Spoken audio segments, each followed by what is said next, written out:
welcome to my most recent attempt at postponing the Nenio quest in Wrath of the Righteous. I really want to do that quest, can't you tell, guys? Playing all kinds of stuff this week, just put off doing the quest. But anyway, hi! So, I think it was Tuesday that, one of my viewers suggested this game to me. They said it was free. I guess the base game is free. But there's like a subscription if you want all the DLCs or something. But here, I'll at least try the base game. Because, yeah, I don't want to do the next part. I want to in there. So, here we are in Crusader Kings 2. I guess it's a few years old. I don't remember the exact year. I think it's like, I want to say 4 or 5 years. But I was trying to decide between forcing myself to continue Wrath of the Righteous and 700 hours of puzzles. And I'm way too tired for that because I don't sleep much, guys. We've covered this. But Wrath of the Righteous, I do love that game. I love it dearly. But Nenio's quest is torture. That's the only word for it, torture. But, so I've been playing some other stuff this week. I tried out Lakeburg Legacies, which is cool. I've still been playing it off stream a little bit. I tried an super chaotic run of Civ 6 yesterday, which I was tempted to also continue today because that was interesting. But I had this recommended to me, and it is free, and it only takes up like 2 gigabytes. And the deciding factor here was that it seems that this game is made by the same people that are making one of the 2 games I am the most looking forward to out of all games coming out this year. Of course, we know how much I'm looking forward to Baldur's Gate 3, but the other game I am super psyched about is Life by You. And I believe that is also something that Paradox makes, which is the company that makes this game. And I've also heard this game gets quite crazy at times, so that sounded interesting. Now, full transparency, because I was pondering playing this today, I decided to watch one of those beginner's guides, so to speak. I only watched like 20 minutes of it, and so I know what the game looks like at least, but it just seemed very, very, very, very confusing and convoluted, and I don't know how this is gonna go, guys. There was a whole lot of stuff going on the screen.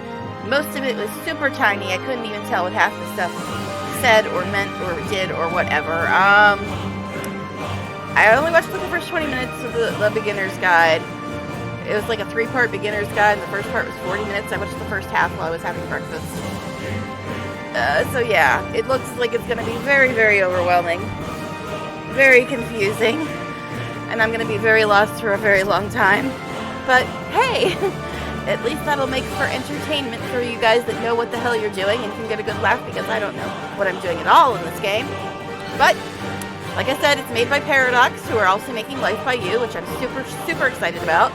And I've heard that this game can get quite crazy. So, I figured I'd at least give it a shot for one day.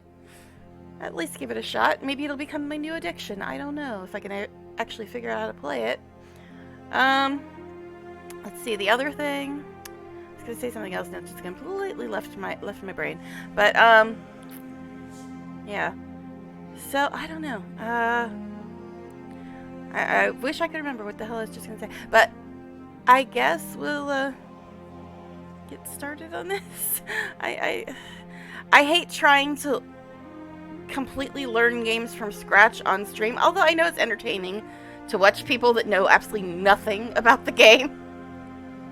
I know that can be entertaining. But I get flustered. I'm like, I don't know what I'm doing, help.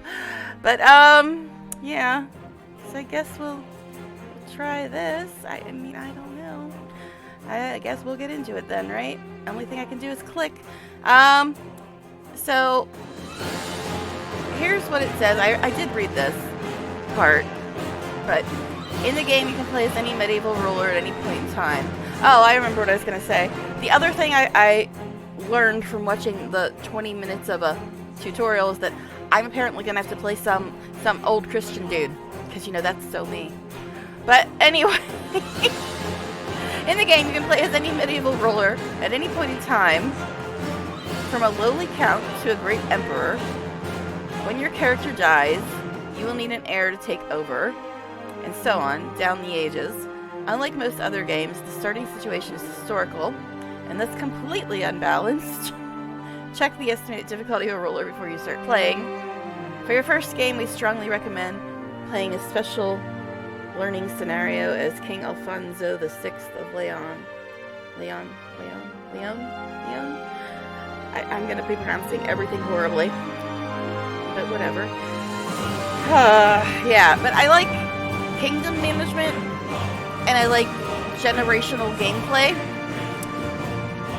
So when I was playing Lakeburg Legacies, someone suggested this game to me and said that it can get into some really crazy territory. So, and from what I've seen about Life by You, they're all for craziness.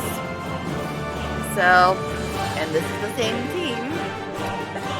I'm afraid to click, guys, because I don't know what I'm doing. I'm just going to spend so much time being completely lost. I apologize now if it gets frustrating, but like I said, it's also, from a viewer's standpoint, it's always amusing to watch somebody try to figure out a game that you already know everything about and try and watch a new player try to figure it out. But I don't have any of the DLC, obviously. This is just the base game because it said there was a subscription fee, and I will never, ever, ever, ever play another subscription game after the nightmare that was my 6 years of addiction to World of Warcraft. But, yeah, that's another reason why I've never played Final Fantasy. I know everybody loves that game, but it's a subscription game, so I won't even let myself watch any gameplay of that because I'd probably want to play it, and it's a subscription game. Now, from what I understand, the subscription in this works a little bit different. It's kind of sort of like a season pass, but monthly. Like, if you pay it, you get all the DLC for that month. It's only like $5, but still, I ain't got no money, honey, so we're just going to have to deal with just the base game and hope that it's actually worth playing without the DLCs, because I don't have them. So, so they're saying we need to do with this learning scenario, which I would probably agree with, because I know absolutely nothing about this game. Like I said, I watched 20 minutes of the beginner's guide and didn't learn anything other than the fact that it's completely overwhelming and confusing. That's the only thing I learned from that 20 minutes. But anyway, let's go. What? Why are you telling me this? Go away. Alright, learning scenario. Hi. Base game confusion hype. Have you played this before? I know Fisherton plays it. He's the one that recommended it to me. I think Fisherton's a he. Correct me if I'm wrong, Fish. But, yeah, Fish recommended it. I know they play it. And they said that some crazy stuff happens in this game. So, I'm just scared. I'm just a scaredy cat. Alright, so here we are. It's September 15th, 1066, apparently. Nope, I never played games of these types. Really? I like Kingdom Builders, and this one apparently has some RPG elements in it as well. And I do like generational gameplay. Although, you wouldn't know it, because in my Sims game, my biggest problem with, I've been playing Sims for 20 years, man. I've been playing it since Sims 1. But my problem is that I hate the children in the Sims game so much. Sorry, was that a strange pause? But I hate the children in the Sims game so much that usually anytime my Sim has a kid, I go play a different household. Because I don't want to deal with it. But anyway, but I like the whole idea behind it. And if you can have generational gameplay without having a toddler screaming at you that they're starving and too dumb to go get food, I mean, it could be good. Mods. Yes, I will say over and over again, Sims 4 is completely unplayable without mods. Yes, I will say it. I will scream it to the mountaintops. That game is unplayable without mods. Oh, you need the mods, man. I can recommend you the 50 or 60 that I have. But yeah, when I first got Sims 4, the first week I played it, and I'm like, this game sucks. I hate it. I can't stand it. And I quit playing after a week. And this is from somebody who's been a diehard Sims player since Sims 1. But every one of my Sims games was modded to hell and back. But when I discovered MC Command Center and then all the other mods, now I have like 20,000 hours in Sims. Mods make a difference, folks. But anyway, that's that game. So, this is this game. Ugh, God. Good luck. But yeah, on my current game, I have a toddler in my Sims house, so she basically spends all of her time somewhere else. She'll come back home when the kid is no longer a toddler. She can let the butler deal with it until then. But anyway, this game. But yeah, this one I heard has some really crazy drama happening from what Fish told me. You can have like all kinds of insanity in this game from what I've heard. Vampires? Yeah, I think you mentioned that when I was talking to The Sims before. Yeah, I turn off kids for my vampires. But you know what happened when I was playing my vampire? I know, I'm not even getting into the game yet. But when I was playing my vampire sim, she was a vampire and I turned off her ability to have children, because you can do that at the MC Command Center. Because, you know, I go by the World of Darkness rules, and those vampires ain't having kids. They dead. But, I turned off her ability to have children. Yeah. You can get the immune to sunlight thing later. I usually don't do that, though. But I turned off her ability to have children, and then, like, she got kidnapped by aliens. And I have it set that aliens only impregnate females, when the default is they only impregnate males. But, I have it set to that, and so my vampire sim got impregnated after being abducted with 2 twin aliens. So that was interesting. So I was playing a vampire who couldn't have kids, and then she had 2 alien babies. Nice. So I'm like, okay, so they're vampires? Are they aliens? What are they? They're both born blue. So I'm guessing that means they're aliens. But anyhow, that's Sims. But I've heard you can have some crazy drama happening in this game. But I don't know if that's only with the DLCs or what. Vamplians, Alleypires. I don't know. Who knows? Yeah, Vamplians, maybe. All right, so let's read this. I guess I should pay attention to the game I'm actually playing, right, guys? Since I didn't know nothing about this game. All right, behold, the world as we know it. In the year of our Savior. Oh, God. My eyes are going to be rolling so hard during this game. Hey, guys. I know. I'm distracted again. Did you know that one of my favorite songs, just so you get an idea of how ridiculous it is for me to be playing a Crusader, like I mean, they call you Crusaders in Wrath of the Righteous, but a Crusader in the historic sense of the word, how ridiculous it is for me to be playing that, I'll give you an idea. You can look it up. One of my favorite songs in the world, one of my favorite songs that I quote over and over again, is Church of Madness by Incubus Succubus. I love that song, and the lyrics are the main thing I love about that song. So if you go listen to that song, you'll come back and say, wow, you're playing a Crusader? Yeah, that's what I said too. But I've heard that you can have some crazy shit going down in this game. Crusader. Yeah, let's not go on that rant. But I guess I should read this. I've been on for like how long now? Been on for like 20 minutes almost, and I haven't even started the game. All right, so behold, the world as we know it in the year of our Savior. I roll 1066. As you can tell, it is divided into distinct regions, counties, each controlled by, I really wish the text was bigger. My eyes are not good enough for this. Each controlled by some ruler or another.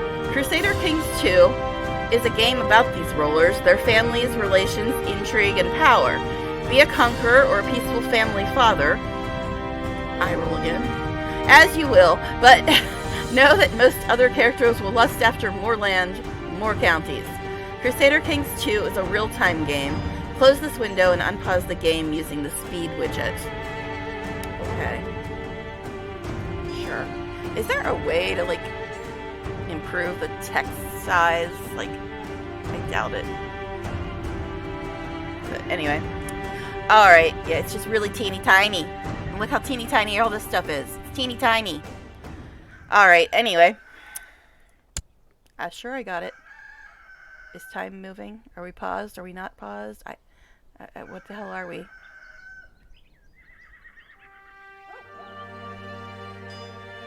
Okay, so we're paused. Because it says unpause. Alright, oof. I don't know. So, September 15th, 1066. Now, like I said, I watched 20 minutes of a, beginner's guide. So I, like, know that this is where the speed controls are. And this marks your currency of a sort. Wealth and prestige. Piety. Domain size. Okay, so it told me to unpause the game. I don't wanna!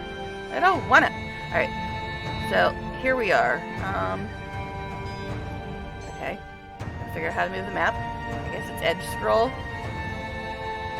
But I guess you can also hold down the middle mouse wheel and drag it that way. Okay. I don't know. Alright, so it's telling me to unpause stuff. Well, I'm looking around right now, guys. So these are the things that I guess need attention.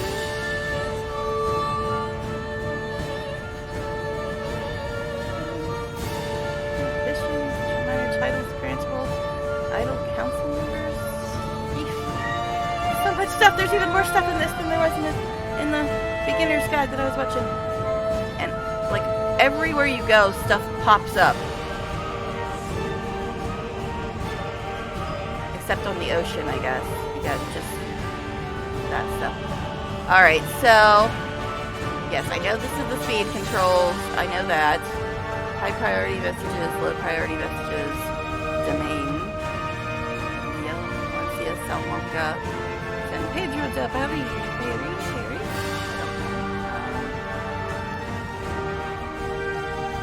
This is already confusing me. I know I'm supposed to unpause it to get more information, but I'm just trying to get an idea of what the hell I'm even looking at. Because there's so much stuff. It's also teeny tiny. Now I got these things too. Council. Oh, we got shortcuts. Great. A lot of technology. Military. Intrigue. Factions. Society.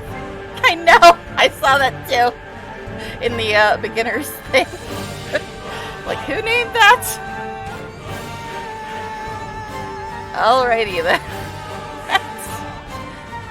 But I guess places had some strange names in 1066. But you apparently get a lot more area to play in if you get all the DLCs and stuff. But I mean, I hate subscription games, but maybe eventually I'll just unlock the DLCs for a month or so, because it's like $5 to unlock them for 1 month. But I've also heard that once you play with the DLCs, it's kind of impossible to go back to playing without them. So that's not great. Yeah, I guess I'll unpause and see what the hell they want me to do. But there's just so much stuff. There's so much stuff.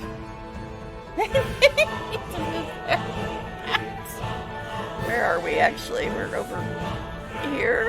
Is this us? This is us right here. Okay. I guess I'm afraid to unpause. Alright. Okay, this is supposed to be learning. Okay. A book without a title was pushed into my hands by a hooded man, clad in midnight blue. Something was said, but was lost in the confusion. The book was still there. What? Cucumber? Yeah. A book without a title was pushed into my hands by a hooded man, clad in midnight blue. Yes, there's supernatural stuff in this game too. I saw that he was looking at the options. You can have supernatural stuff on or off. So that's interesting. Something was said, but was lost in the confusion. The book was still there. Ugh. Now, I guess I'm supposed to click on these damn things up here, right? But it's supposed to be a tutorial. Tell me what to click on, game. Lead me. Next study of the book will follow. Gets illumination, giving the following effects: monthly prestige, monthly piety. Piety? Is it piety or piety? It's a word I don't really use. The Winchester brothers are in this? They are? Sam's a hot as hell. Where is he? Okay. I know! Everybody likes Dean, but hey. Sammy, man. Sammy. That hair. But anyway, you know I don't like short hair, guys. We've covered this already. Okay. But I do find Dean hilarious, but this is not this. This is this. So, my gut instinct is telling me to pick the first option, but the second option gives me stuff. Monthly prestige and... Seriously, is it piety or piety? Piety? Piety? I don't use that word. I guess I could ask Google, eh? We'll see what Google thinks.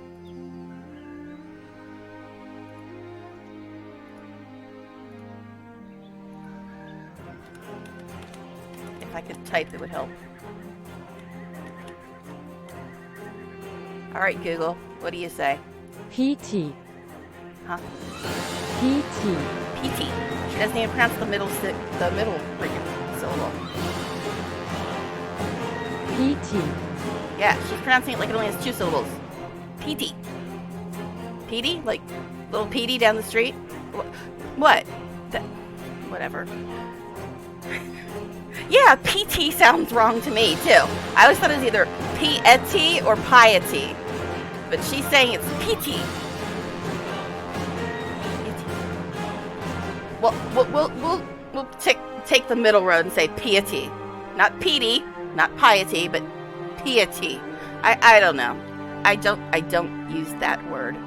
Okay, I mean, I know what it means, but I've never in my life had any reason to use it. Although in Amish Paradise, Weird Al says somebody's 1,000 times more pious as thou art or something. But anyway, yeah. She drunk. She drunk. Go home, Siri. You drunk. All right. I don't know. I haven't gotten very far at all. I'm like 20 minutes in, haven't done a damn thing. All right.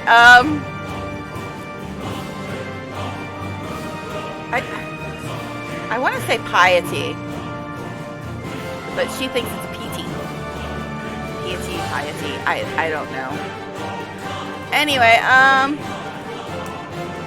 an intense study of the book will follow. Elimination.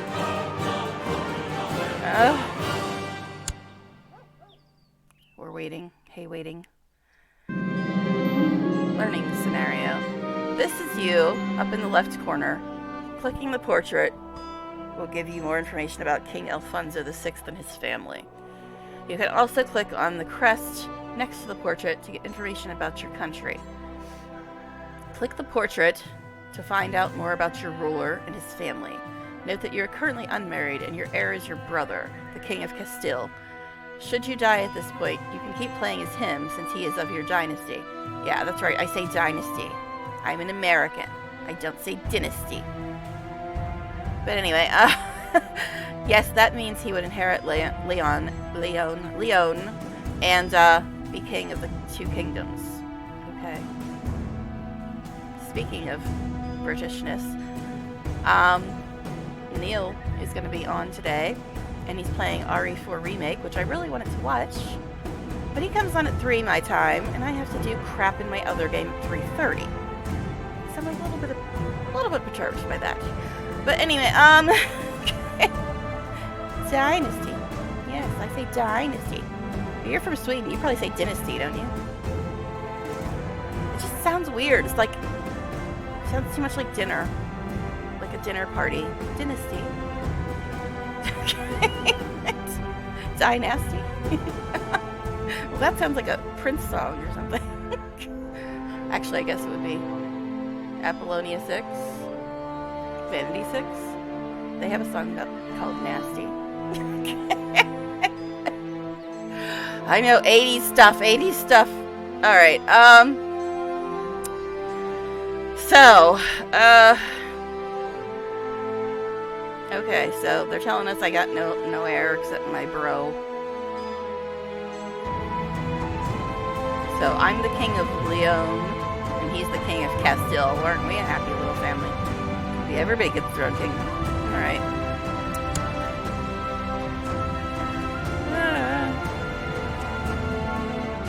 So I guess they want me to look at something up here. I guess. They want me to look at this crap. Of course, this will pop up. In the same screen, you can also see your attributes and traits, which represent your skills and personality. Okay? Characters can also have an ambition, which represents their current short-term goal. Whenever an ambition is fulfilled, the character will get a reward, such as prestige or piety. I want to say piety. I don't know. Prestige or piety bonus. Click on the Choose an Ambition button. Look at your ambitions and choose one. I grew up on American movies. Seriously, I have more of an American pronunciation. Okay. Yeah, when I hear dynasty, you say piety too. Yeah, when I hear dynasty, I just think of Viserys in Game of Thrones being an asshole. An entire dynasty has been resting on my shoulders since I was 9 years old. Yeah, dynasty. So I think dynasty. But anyway, dynasty. It's a dynasty. Oh god, I know. I'm horrible with the whole pronunciation. I love the whole British accent and everything, but I'm sorry, but dynasty sounds silly to me. As does garage instead of garage. And Tuesday instead of Tuesday. But anyway, some of them sound silly, but I still love the British accent because I find it hella amusing. Hella amusing. But anyway, Brish, yeah. Alright, I guess I got it. I'm supposed to look at my ambitions now. Cool. Go me. What? Stop popping stuff up at me! I've got like 14,000 things to read right now. The secret within the book still eluded me after several weeks of intense study. Wasted time and wasted ink. The man couldn't be anything but a maniac, filling precious parchment with malarkey and incomprehensible symbols. Yep, he sounds like a Christian. Anything that doesn't make sense. But anyway, what? What? Yeah. Don't get me started on the stuff in that religion that doesn't make sense. Alright, anyway, I learned to love books instead. Alright, King Alfonso VI of Leon gains the Scholar elimination. Will be removed from King Alfonso VI of Leon. What? Can we just say Alfonso? These damn rulers and their 900 titles. Alfonso, not blah blah blah blah blah blah blah blah blah. Alright, anyway, okay. Precious parchment. Learn to the book. So I've got the Scholar trait now. Archduke, are we winning?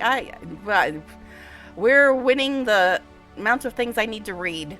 That's how many what we've won so far. But welcome to chat.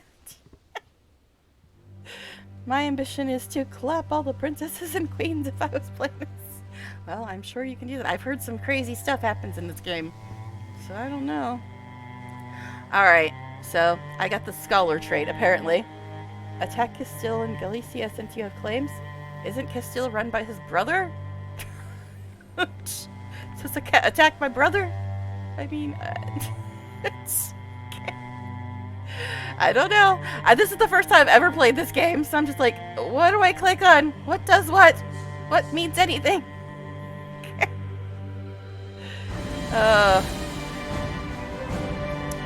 Alright, I got a Scholar trait. Alright, so I was trying to read this when that... Oh my god. I guess I'm not reading this, guys. It just doesn't want me to read it. The shields with green borders. Those are claims. Okay. We're here. This stuff. Still. Alicia. Okay.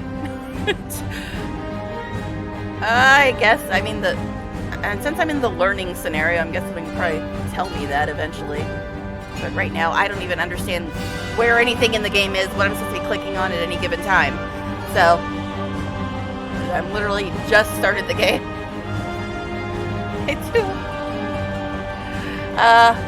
You'll play as a succession of characters from the same dynasty. Or dynasty. But yeah, down the ages.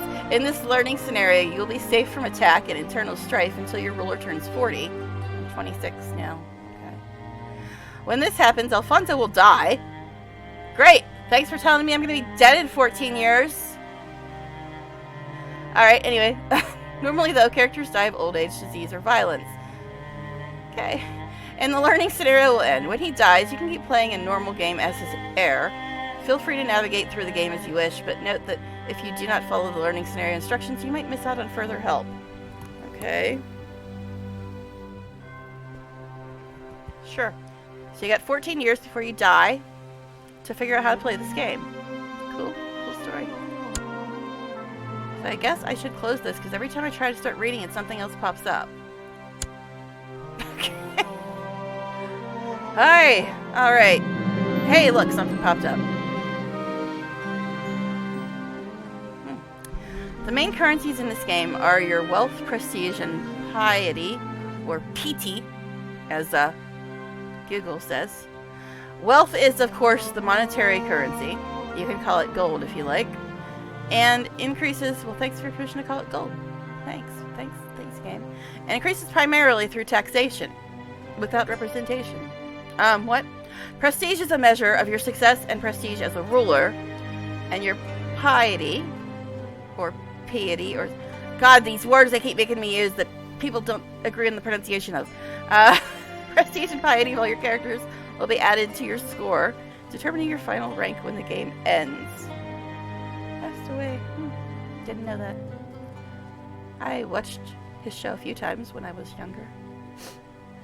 Alright. Got it. House Jamina. The stag. I thought it was House Baratheon. Wait, they're having gold background. Wait, what? During the learning scenario, you will get messages like this. No shit. To help you figure out what you can do next. Thanks. Because I'm clueless. I have never played this.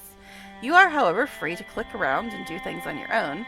Whenever you run out of things to do, it might be helpful to check out the alerts that appear at the top of the screen. Okay. Cool. Staggering outcomes. The puns. Okay, so let's have a look-see at my family. So this was my daddy-do, King Fernando the Great. Never mind. Who cares about the family? Let's not figure out who we're even related to. Let's read more of these. Depending on what you are currently doing, there are several map modes to suit your needs. The default map mode is the terrain map mode. Another helpful map mode is the Independent Realms map mode, showing the borders of the different realms in the world. Feel free to check out the different map modes in the lower right corner to see what they show. You mean one of these teeny tiny, itsy bitsy little icons that I can barely even see? Okay, cool, thanks. Zoom out, zoom in, which is page up and I guess page down. Do you see this? Do you see this? It's like, how dare you look at something? Read me! Pay attention to me! Although you do have a valid heir of your dynasty, your brother, having children of your own will ensure that there is next generation of successors. Besides, your brother might die before you do. As soon as you have a son, he will be your new heir. To produce legitimate children, you need to get married. The arranged marriage view found by clicking on your portrait is a good tool for finding suitable spouses. It's the button with the 2 golden rings. You can also use the character browser in the bottom right corner of the screen to find more characters. I wasn't even on the map part yet, my dude. But okay. Who cares where you live? Find a wife.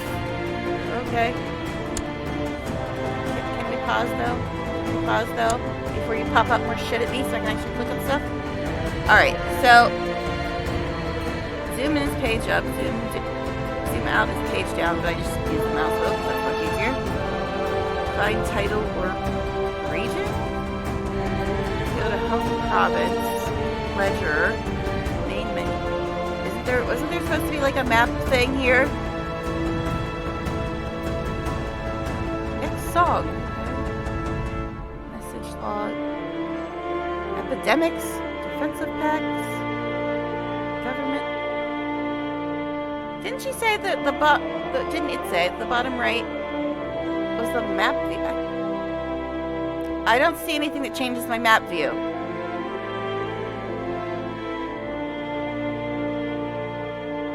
Alright, governments, trade zones, what?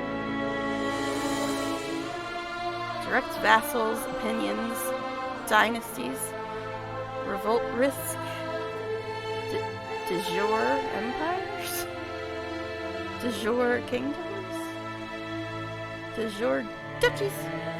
Can we pass the duchy? I think that's something completely different. Never mind. More 80s references, I know. Economy, cultures, religions. You know, the only thing that's tempting me to get any DLCs at all is because in the beginner's guide I watched just the first 20 minutes of, it said that you can play as the pagan rulers if you have one of the DLCs. I'm like, yes please, let me play as them, but that involves DLC and I only have the base game. So diplomatic relations, realms, terrain. Oh, so was this the thing that they were talking about? Okay, cool. Isn't that more useful than seeing where mountains are? Seeing where kingdoms are? I mean, yeah. Guess that closed that. Alright. And when you zoom in, you get lots more nonsense. I don't know. This is very confusing. Very, very confusing. This is what I had open. Clicking any portrait will take you to the character view. This screen contains detailed information about a character, skills, traits, titles, and close relations. You can also select ambition for your character. Isn't that what they told me to do like 10 boxes ago? And then they threw more boxes at me? Alright, the bottom half of the character view is dedicated to close relations. Vassals are feudal lords in fief to the selected character. The court tab lists the people at the court of the character. Pax lists rulers with whom you have a diplomatic relation with, like an alliance. And the abroad tab lists courtiers who are currently away for some reason. I know! I know, it's very overwhelming. I heard that the game is super fun, but at the beginning, there's just so much. So this is going to be like an entire stream of me being confused and trying to read stuff and figure out what stuff does. But I've heard that you can get really, really, really cool, crazy stuff happening. So, I don't know. Every character in the game has an opinion of every other character. The tooltip for the opinion explains the reasons in detail. Computer-controlled characters will act in accordance, didn't it just be AI characters? In accordance with their opinions. The dynasty of the character is shown in the top right of the screen. A valid heir always has to be of your own dynasty. You should strive to expand your dynasty. In other words, make a bunch of babies. And make sure members hold as many titles as possible. Some portraits have little symbols on them. A star means it is the character you currently play. A crown signifies your heir. And a little drop means the character is of your dynasty. Okay. Sure. Now, didn't they tell me to pick an ambition? Like 10 boxes ago? I think they did. Amass wealth. Amasses a substantial amount of wealth. Success condition has personal wealth greater or equal to 500,000. We got what, 100 now? Become exalted among men. Wants his name to live forever in the annals of history. Success condition prestige is greater or equal to 5,000. And ours is 42. Gain 1 diplomacy, gain 100 prestige. And these people like us by 5 more. All these people. Whoever the hell they are. Okay. Get married. That's not much of an ambition. We can just do that and that happens. Okay. Is married. Getting 10 piety. Improve stewardship. Needs to improve his stewardship since it's 4, lower than 8. His stewardship is greater or equal to 8. What the hell is his stewardship? Piety. Domain size. Vassal limit. Realm size. Score? Where the hell's my stewardship? I don't even freaking know where the hell that is. How am I supposed to know what it is? It's lower than 8. Societies, religion, factions, intrigue, military, technology, laws, council. Where the hell's the stewardship thing? I don't even know. I mean, I don't think I'm gonna pick that, but I'd like to know where the hell it even is.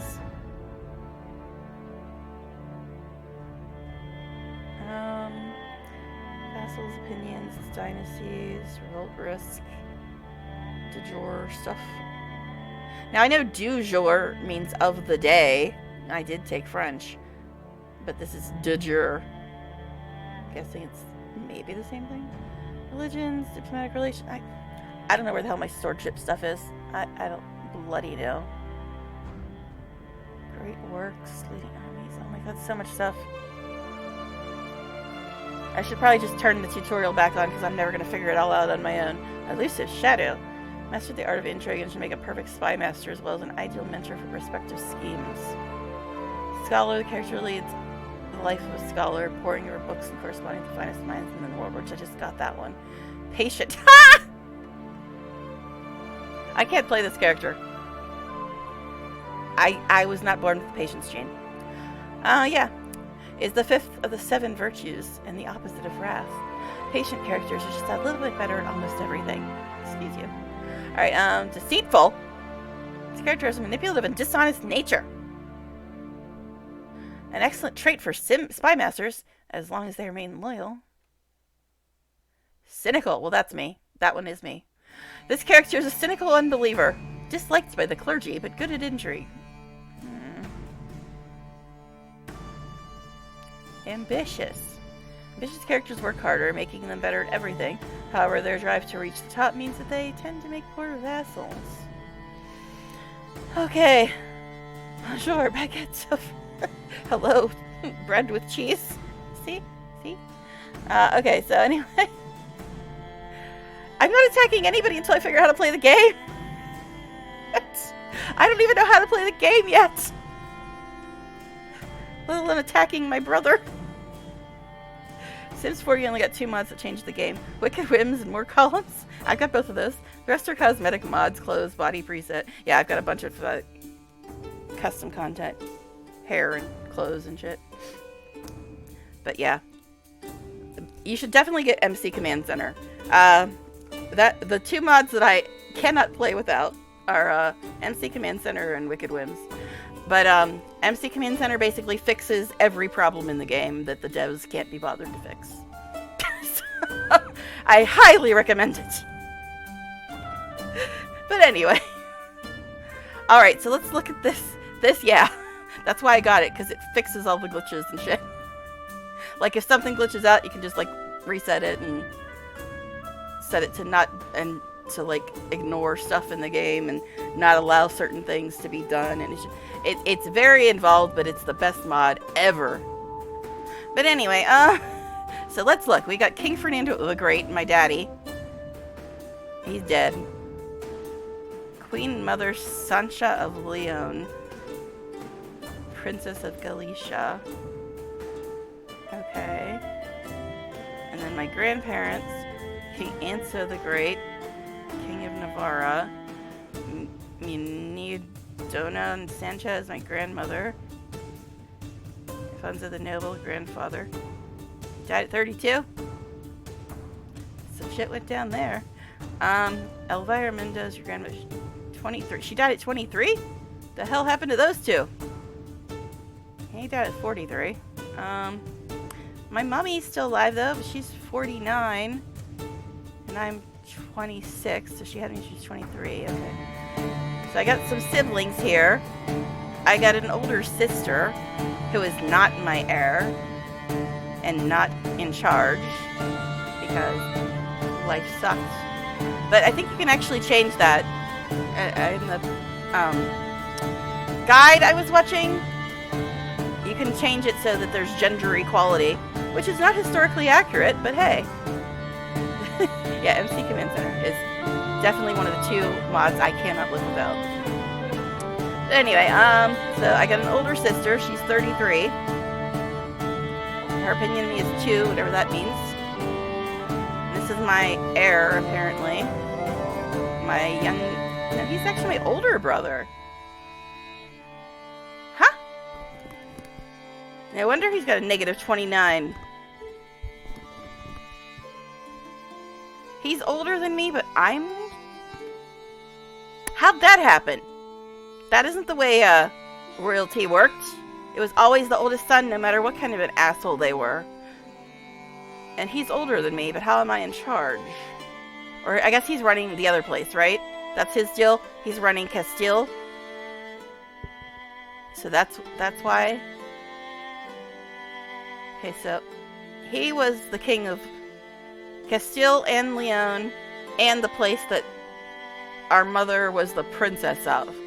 So, one of us got Castile, one of us got Leon, and we both could get Galicia? Okay, I think I figured it out now why the older brother isn't here, because he's at the other place. Alright, okay, and then I've got an older sister. Castile. And then I've got a younger brother. He's the one running Galicia now? Interesting. So the oldest brother got Castile, the middle brother got Leon, and the youngest brother got Galicia. Alright, okay. Starting to make a little more sense. But, I still don't know where the stewardship thing is. It says improve stewardship, but I don't know where it even is, so... how do I don't even know where that is. Diplomacy. Traits, modifiers, titles. Oh, here's all my titles. That's my full name, Alfonso Fernandez Jamina. December 27th, 1065? What? Oh, is that when I got the title? I was gonna say, that can't be his birthday, because he doesn't be a year old. Okay, that's when he got the title. Okay. Alright, I'm trying to figure it out, guys. I'm trying to figure it out. So I got... So, 1065, December... I'm guessing this is when Daddy died, right? Because everything got... I got all these titles on the same day.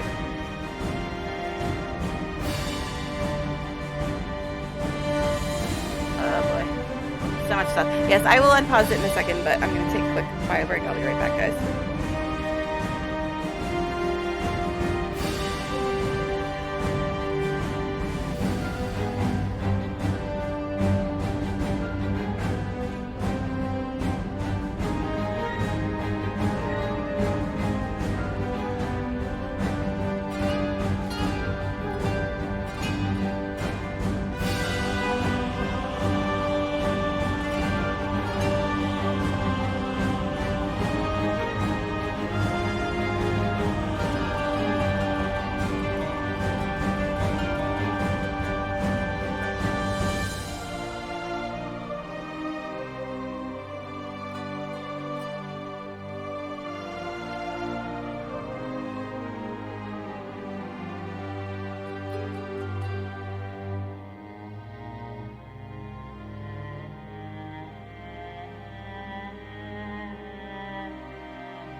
Alright, so... Alright, so we're supposed to pick an ambition. That was the first thing I was told to do, right? And then get married. Okay. Pick an ambition and get married. Right, sure. Well, I guess it also wants me to get married, so I still don't know where the hell swordship is. I don't know how to find that. What is this? Domain size, vassal limit, army levies, wealth, prestige, state. That's piety. Family tree, realm tree. Oh, God. So much stuff. Alright, so they told me to pick an ambition, they told me to get married. So I guess the first thing I should do is pick the ambition to get married. Right? Thanks. Illuminati's here. Oh no. Okay. I guess we'll get married. I mean, that's what it told me to do. Combat modifier? What? Alright. So I guess we'll get married. King Alfonso desires to get married. Okay. So, we can arrange a marriage? I guess that's what it told me to do next. Princess of the Empire of Rus? Rus? Is that cut off or is it just Rus? So, how does it determine? She does not like me much at all. She's 43. And I think also one of the things they said in the... Hi, Raz. A cloud of ash blanketing the ancient village with death and doom. Summer break is creeping ever near. Yeah, although... Yeah, I won't be able to stream regularly during the summer. However, every time they go camping... I'll be able to stream anytime I want and not be interrupted by anything but annoying dogs. So, the camping trips are great, just the rest of summer sucks. Welcome, though. Trying to learn how to play this and I'm completely confused. Welcome to the chaos. The confusion. Alright, so, why does every chick on this list hate me? I guess she doesn't hate me.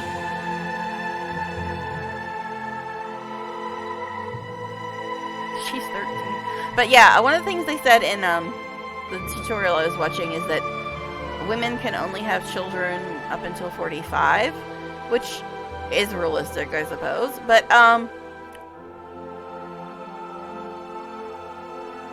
that isn't the case in Massive Chalice, which I played a couple times. You get a 70-year-old can have kids. I'm like, that's interesting. All right, camping through the ash, a ray of light breaks through.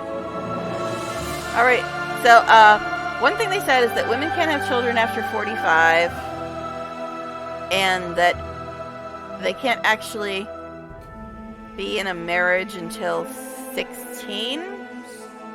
That's two of the things they said in the tutorial. Or not the tutorial, but the beginner's guide that I started watching before I played this, but like I said, I didn't get very far into it. So, boy, Byzantine has a lot of princesses and they're very young. But,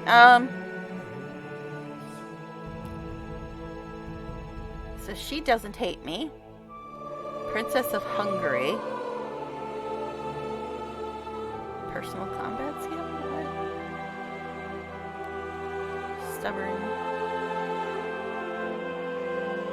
She's 16. This is Shadow Master Adventure. That's one I have too. Stubborn. Character stubborn as a mule. Diplomacy -1. Stewardship +1. Paranoid.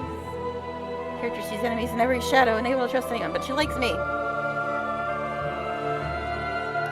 Yeah, I know, actually that was actually mentioned in the beginner's guide.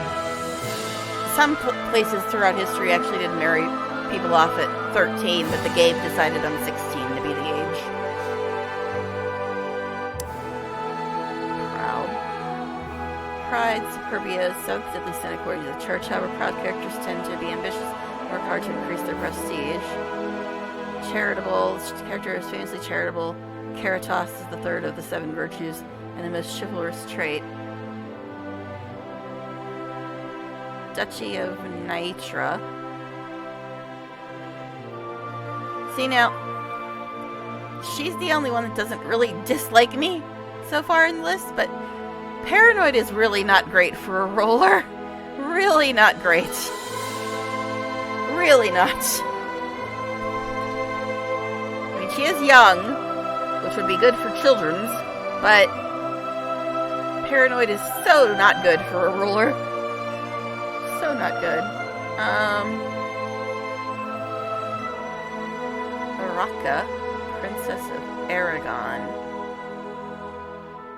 Jamina? Does that mean she's related to me? Isn't my last name Jamina? I mean, I guess that doesn't really matter. Let's look at our family tree. Baraka, Princess of Aragon. I don't see her in this list, but... Okay, this is me. That's my parents.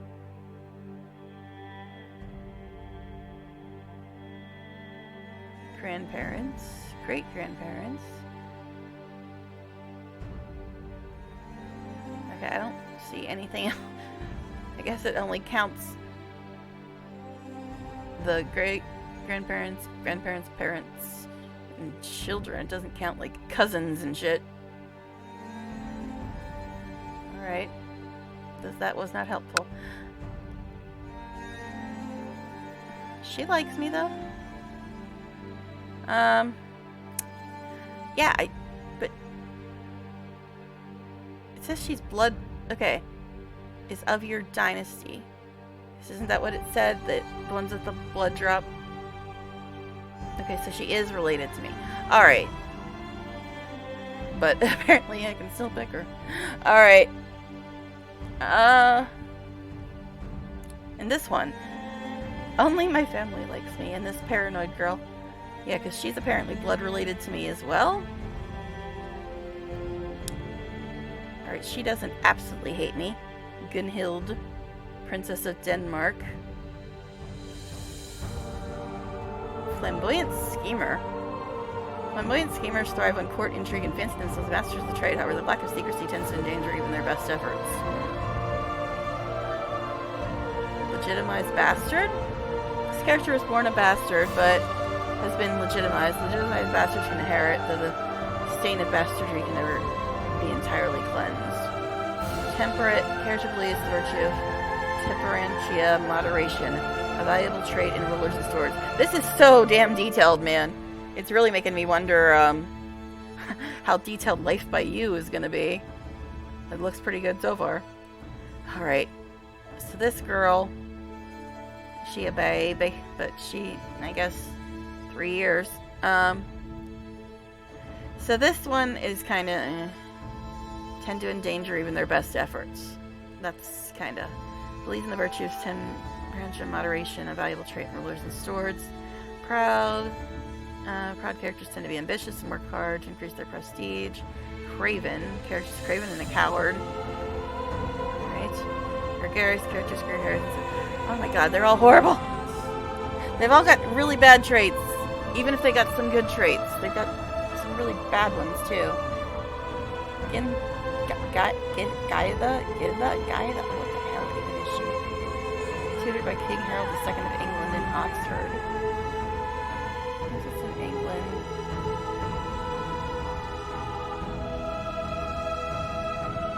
Okay, she doesn't have one in this column. Guess you don't get this one until you're 16, which is considered an adult in this game. She's ambitious. Ambitious characters work harder, making them better at everything, so we don't know what her next trait is going to be is the problem. It could be something horrible. Cynical. Patient. King of England. Harold Godwinson of Goodwin. Line of succession. Agnetic elective. What? I don't know what half that shit means. I don't know. See, we don't know what this trait's gonna be. It could be something terrible.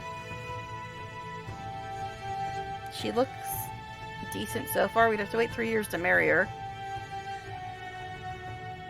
Would result in a non-aggression pact with the King of England, which would be nice. What about her? Maria, Princess of Hungary. Thrifty clerk. The thrifty clerk is dutiful if not particularly skilled administrator. Chaste. Chastity or castitas, the first of the 7 virtues. Chaste characters are admired for the virtue and are unlikely to have extramarital affairs. But it also reduces her fertility, apparently. Paranoid, no. I don't know, we have to go to the little 13-year-old.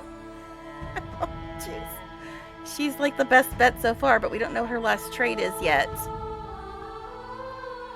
She's only 11. Holy crap. She don't like me much, but she don't hate me as much as the other ones. I know! England, Norwegian. That. Princess of... What even is her name? We'll just call her Inga. Because I think it's Ingegerd or something. Underhanded rogue. Rough but decently effective diplomat. Okay. Shy. Shy and reclusive, suffering penalty of diplomacy. Envious. God. It's like they all got, like... Arranged marriages are hard. Everybody sucks. Okay. Yes, she is Norwegian. It says she's the princess of Norway. Oddly enough, I have a friend in my other game who's from Norway. I could ask him, how the hell do you pronounce this shit? Let's see. Okay. And I'm playing Norway in my Civ 6 run that I started yesterday. Burns with religious fervor and cannot tolerate heretics, infidels, or heathens.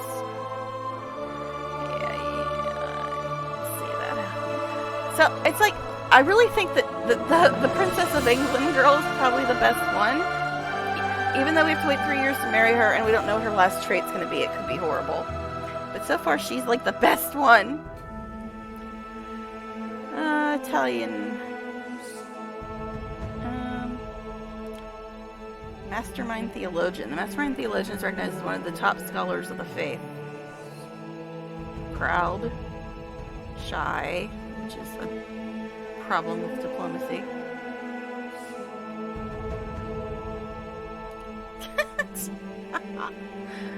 Slothful, shockingly lazy.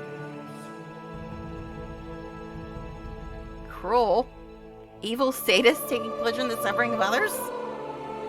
Alrighty then. Estrid, she's Danish, Princess of Denmark. Charismatic negotiator. I know! That's what it said! I told you the game can get crazy from what I've heard. It's just so complicated when you're first learning it. I'm like, there's so much... there's so much. Charismatic negotiator. The charismatic negotiator is an excellent diplomat, impressing dignitaries with elegant dress and persuasive rhetoric. Legitimized bastard. Okay. Humble. Slothful. God. Patient. And cruel. I don't know, guys. We're gonna have to go to the little 13-year-old Princess of England. But I don't know what her next trait's gonna be.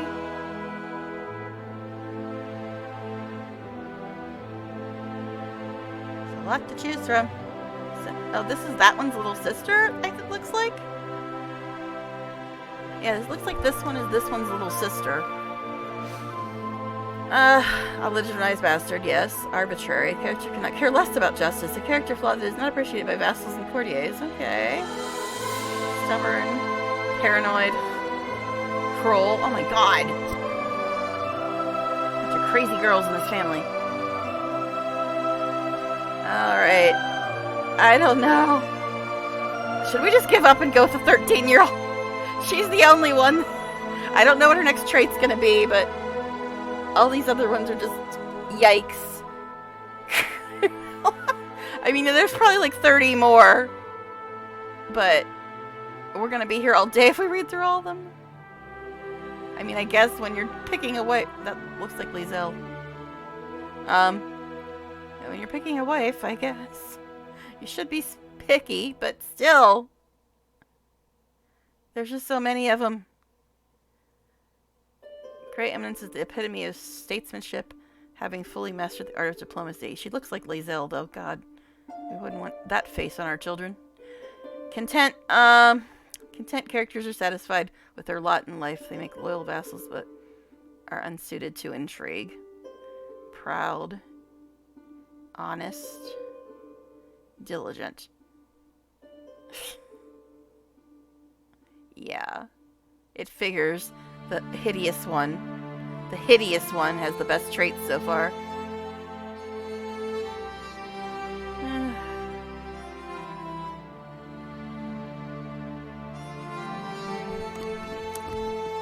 So I'm thinking the 13-year-old princess of England. Or this 16-year-old hideous chick. Who looks like Lae'zel.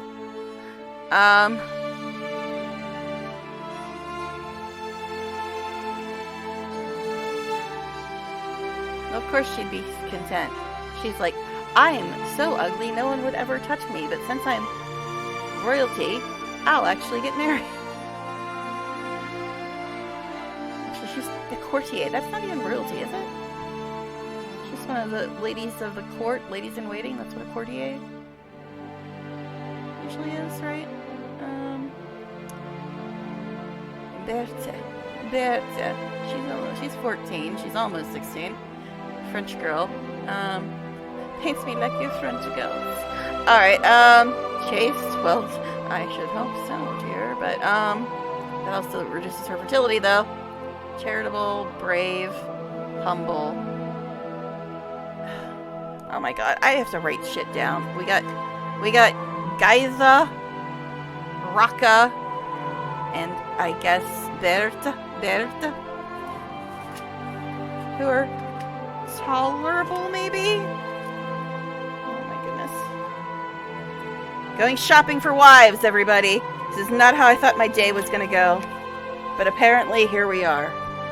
Alright. So we got Gaiza, Raka. I'm leaning towards Gaiza, honestly. And Berthe. Wife shopping hype. You just want to find out how many more statists are in here, right? You want to find out them kinky bitches. It's fine.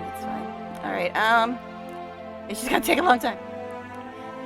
Emma, 14, bastard.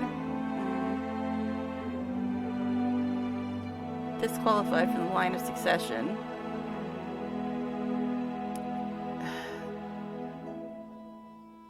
So she won't inherit anything, basically. Because her daddy a big ol' hoe. Zealous. Character burns my religious... Oh, God. Fuck you, Emma. Alright. Or not, as the case may be. Alright, any kinky bitches that are kind, funny, and intelligent, please. So, you're making your own list there, Heim? It's like, ooh, which one will I take? Alright, Constance, what's your deal? You don't absolutely hate me. Non-aggression pact with Duke Robert the Old. Oh, she's French. Oh, Burgundy. Flamboyant schemer. Lack of secrecy tends to endanger them. Chaste, which reduces fertility. Charitable. Wroth. Certainly has a hot temper. But temperate. What? I guess she's got a hot temper, but she's patient. I don't know why it doesn't say just... What? Okay, whatever. I don't know. Hello? Fizzy Bomb? Hi, welcome to chat. This is the first time playing this. I'm so overwhelmed. They told me to find a wife.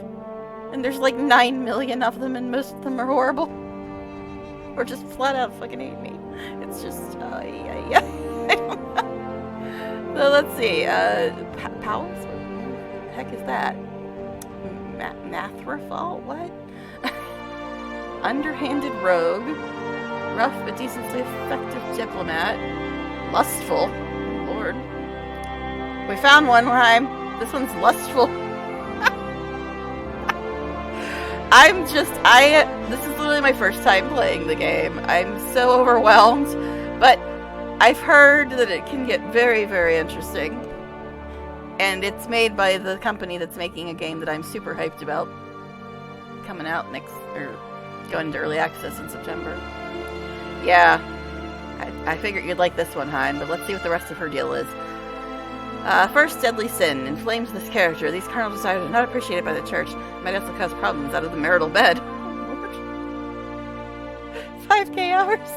Oh, believe me, I'm gonna be so confused. I've been on for like, what, how long now?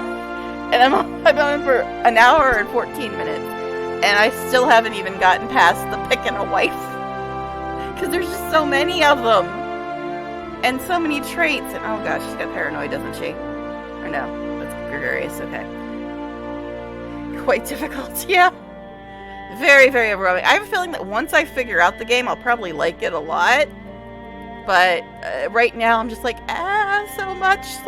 My head is exploding. Alright, she's gregarious, temperate, content. I don't know, Miss Lustful here is not too bad, actually. Other than lustful. Up to like 400 hours. I don't know, Heim. Gwen here. Miss Lustful, she doesn't have too many bad traits, actually. She doesn't hate me. She's 24, which is a little old for a wifin', but, you know, them be dark times. Alright. Yeah, normally they get married at like 16, so, you know, she's 24. She's considered an old lady in medieval land, but she's still younger than my character. I don't know. Gwendolyn. I don't even know what... She's Welsh, I guess?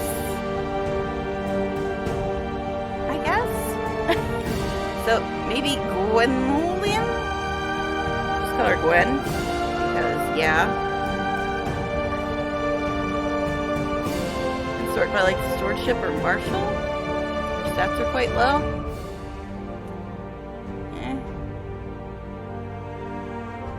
Well, mine are like 10, 9, 7, 27, 8, 6, 4, 8, 8. See, I don't know what even stewardship and marshal is about. Okay, I don't even know what that's about. I know marshal means like fighting ability, and is she really going to be fighting anything?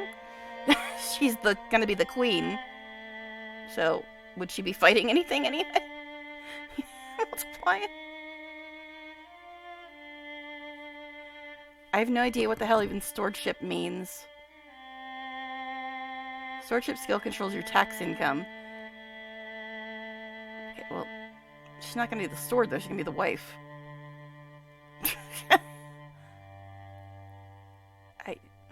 I have no idea. See, I don't know what any of this shit even does, or how it affects the game in any way. So, I've literally just installed the game today.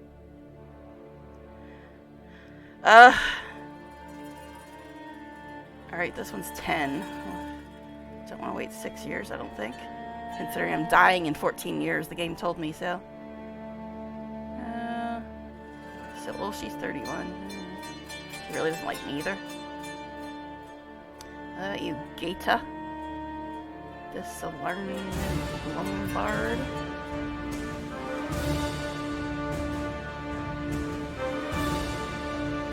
Yeah, I know, but I don't know what they even mean, or what effect they even have on anything. And what I should even be looking for. I'm just trying to find ones that don't have a horrible trait of some kind. Skilled tactician. Adept in the art of war. Valiant warrior. Why would she be a warrior or commander? She's gonna be the queen. Why does she even have these skills? This is medieval times. Why does she even have, like, personal combat and this shit? How does that even apply to a queen? I don't get it. Erudite, scholarly, bookish disposition, chase, which reduces fertility. Slothful, gosh. Gregarious. I think 13 is as low as I'm willing to go. 3 years is all we can wait when we're going to die in 14 years. Denise, she's 17. See, the clerical education displays no talent beyond basic literacy? Kroll, oh god. Oread. Oread. We don't know her last skill yet. Just. Well-developed sense of justice, a trait much respected by vassals, and slothful, proud.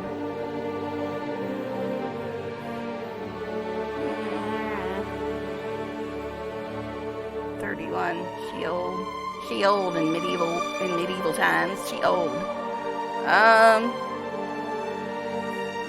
Yeah. This is medieval times. Anything like above 21 is considered elderly. For females, especially. Okay.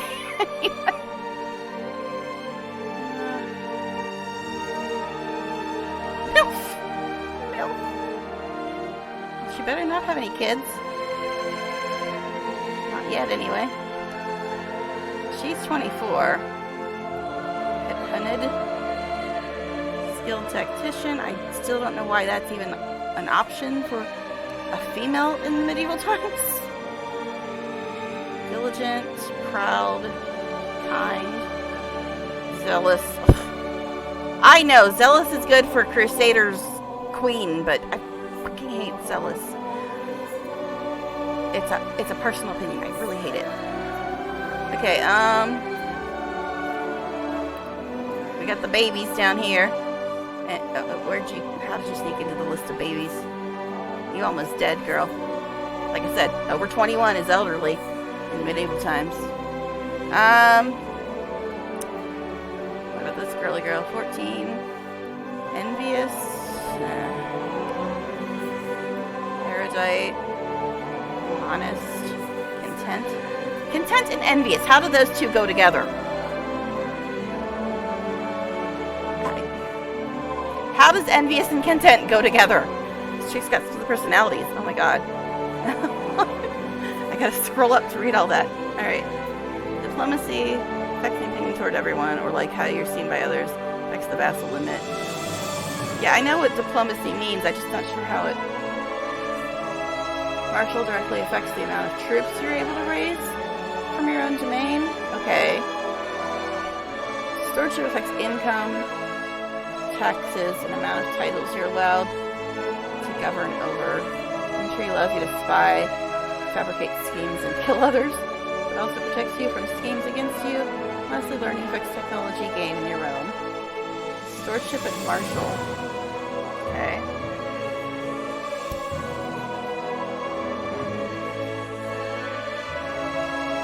Stewardship is the green one.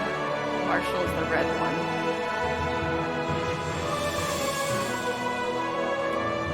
But yeah, how does envious and content go together? That literally makes no bloody sense.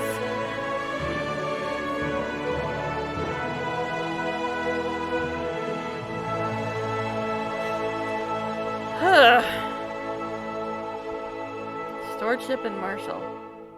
So you're saying I should organize them by stewardship. How many more are there? Hey, Zeus! There's way too many damn women in this game. Says the woman. Okay, so stewardship and martial, you say, are the most important. So I organized by stewardship.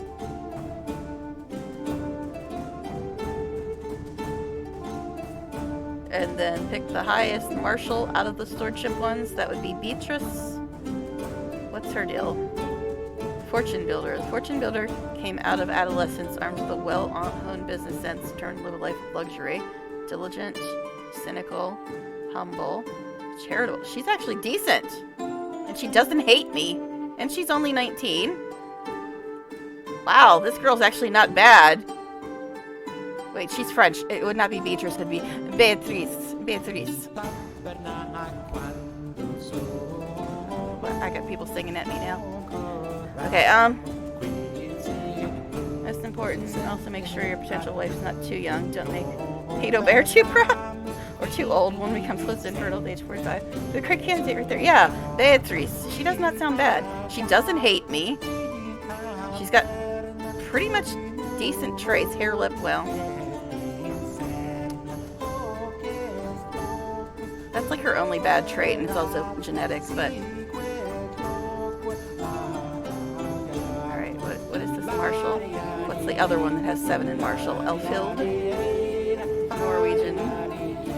Underhanded rogue. Rough but decently effective diplomat. Also a hair lip. Dark blue heart. Shape. Yeah. I watched the first 20 minutes of a beginner's guide, and they did mention that. Are these people singing about bananas? Okay. So, the 2 really good ones both have hair lip, but let's see what the rest of hers are. Stubborn. Erudite. I don't know. Other than the hair lip, Beatrice seems pretty good. Yeah.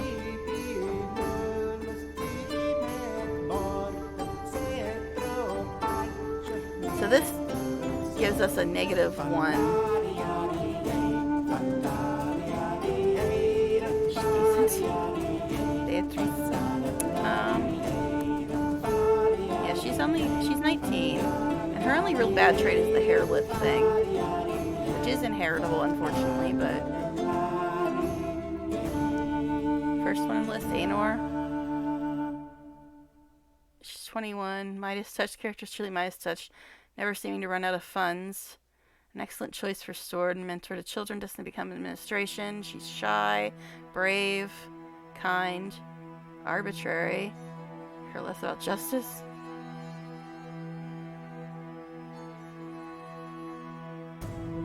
So get us non-aggression pact with whoever the hell that is.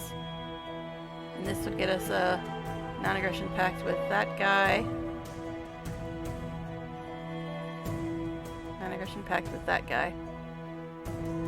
So, we're thinking Aenor, Beatrice, or Elfild.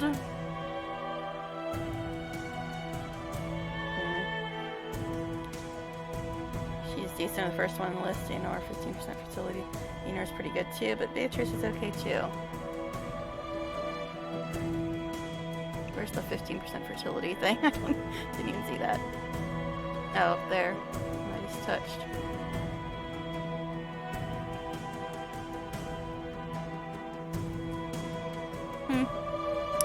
I don't know, guys. So I think it's between Aenor, and Beatrice, right? Both French girls. Look, her thing is almost like our thing. You know what I'm talking about, right, guys? It's that thing. The heraldry or whatever it's called. But anyway. Alright, so what do we think? Aenor or Beatrice? I guess Beatrice likes us slightly better.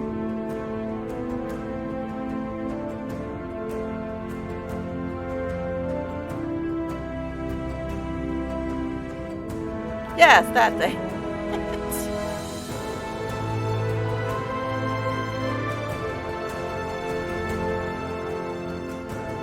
I don't know. I guess when you got a tie, you go with whichever one you get along with better, right? That would probably be Beatrice. Alright, I guess we'll do it.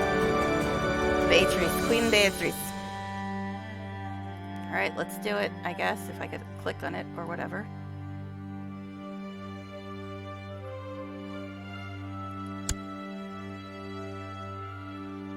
How do I click on it? Okay, I clicked on her, but how do I get it? I'm clicking on her. What am I missing? Do I have to click this too? What am I missing? Right click her and click send? That? Oh, okay. Because I was left clicking, it wasn't doing anything. Propose that King Alfonso VI and Beatrice get married. As a king, Alfonso gained 2 prestige for marrying into House de Gwyn, probably it's pronounced Gwyn? And minus 100 for marrying the relative of a count. Alright.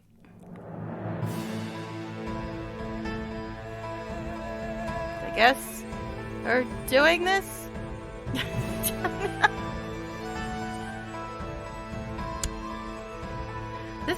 This view lists all the actions you can take towards another character. Note that unless a character is a ruler, it's usually their liege who actually responds to your proposals. When you have sent a proposal to a character, it will take them some time to respond.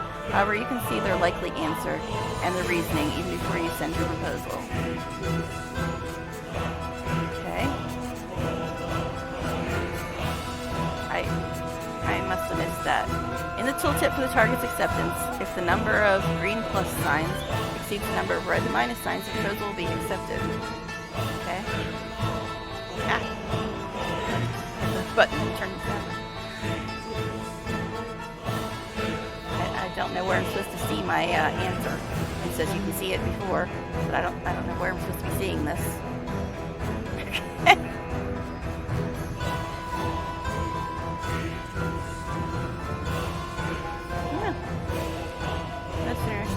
Character interactions, you'll notice that they'll be using the character window. Yours or someone else's, then right-click on their portrait for the interactions.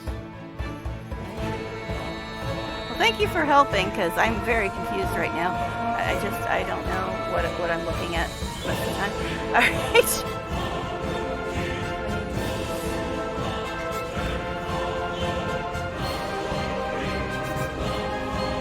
Get that.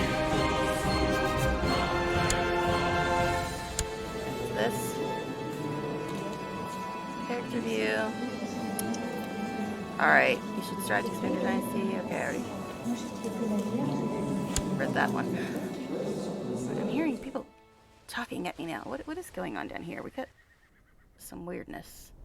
Okay, there's like little people down there. Alright, anyway. Alright, so now is there a way to quick save? Does F5 quick save this game or not? No, that's the technology view. Well, we're gonna have to fix that. Because I will be hitting F5 all the time. Alright, let me... Save game. Quick save. Design, quit, save and quit. Game options. Well, let's quick save before we touch any of that. Game options. Resolution, borderless, Round colored. Game. Difficulty normal. Auto save interval yearly. Language English. Video. Audio. Alright, let's turn this music down a little bit because it's kind of a little bit overwhelming sometimes. Death sounds. Dynamic ambient sounds? Sure. Alright, controls. Scroll speed, zoom speed, camera spins, camera tilt, zoom into cursor. So I can't do hotkeys. That's unfortunate, because I will be constantly hitting F5 for quick save. I do that in all my games. But anyway, to sum this game up, from Hendrik Frost is the board game Risk, and the Sims had an illegitimate child. That's funny. Oh yeah, I really like world builders, and I like RPGs, and I like romance and drama and stuff like that. So if a game has all of those aspects, I will probably like it. It's just learning how to play it when you've got all this stuff thrown at you at one time. I'm just like, ah. Alright, so I guess we should unpause. Now, they told us to get an ambition, they told us to get married.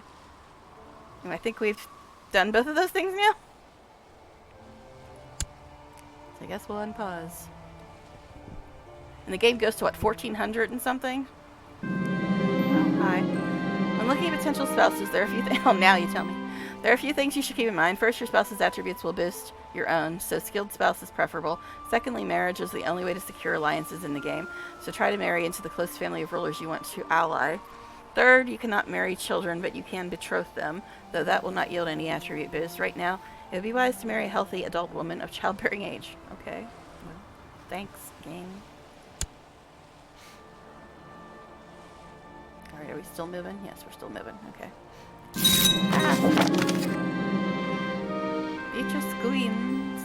Beatrice de Guin has arrived at your court.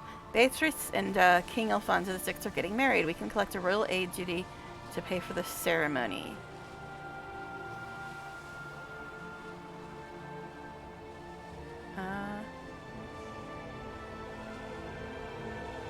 My prestige is kind of low, isn't it, though? So I guess I should go with the prestige one, because it's in the negatives. Okay. So I guess we should go with this one?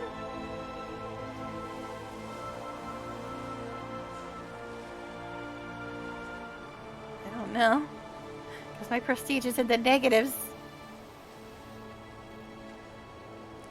Yes, this one? One of my last games I started as Catholic French ruler, then my son became a polar bear. A polar bear? I assume that means something other than an actual polar bear? Okay. I embraced this culture and created a Muslim bear sultanate in Central Europe. I had to bear... People can become bears in this game? I'm even more confused now. Okay. Actual polar bear? What? You had a werebear for a son?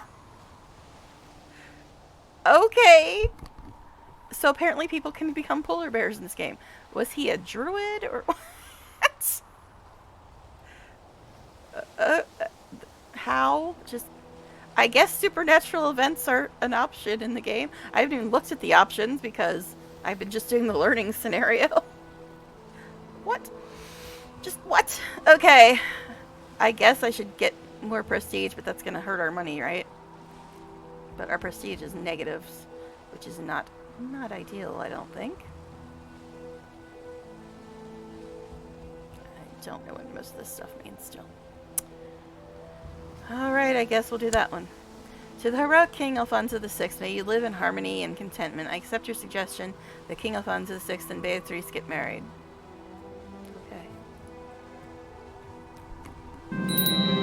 King Alfonso VI of Leon fulfilled the ambition to get married. Okay. So does that mean I gotta pick a new one? Alright.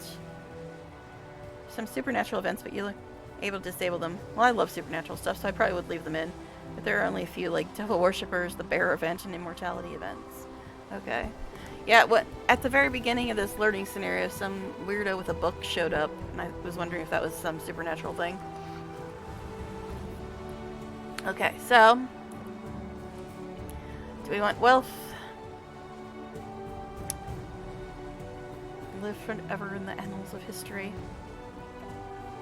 which is prestige greater than 5,000. Have a daughter.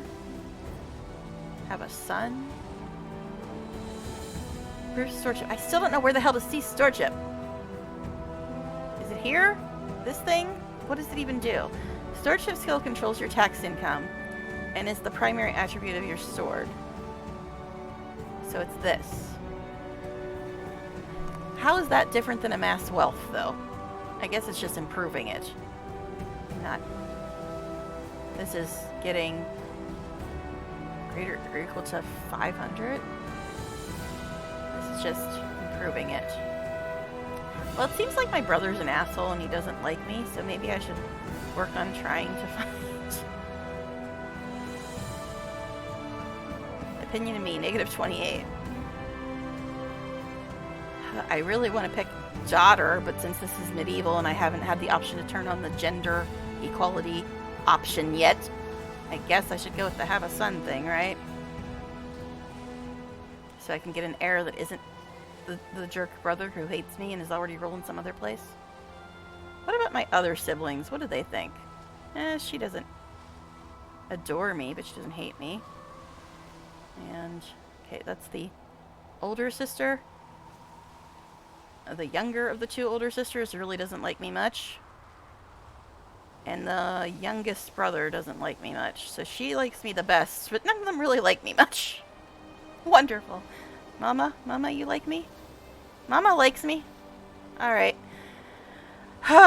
So, since all my siblings suck, and my brother sucks the most, I guess I should work on having a son, right? I guess we'll do that. Okay. Maybe I'm slowly figuring stuff out.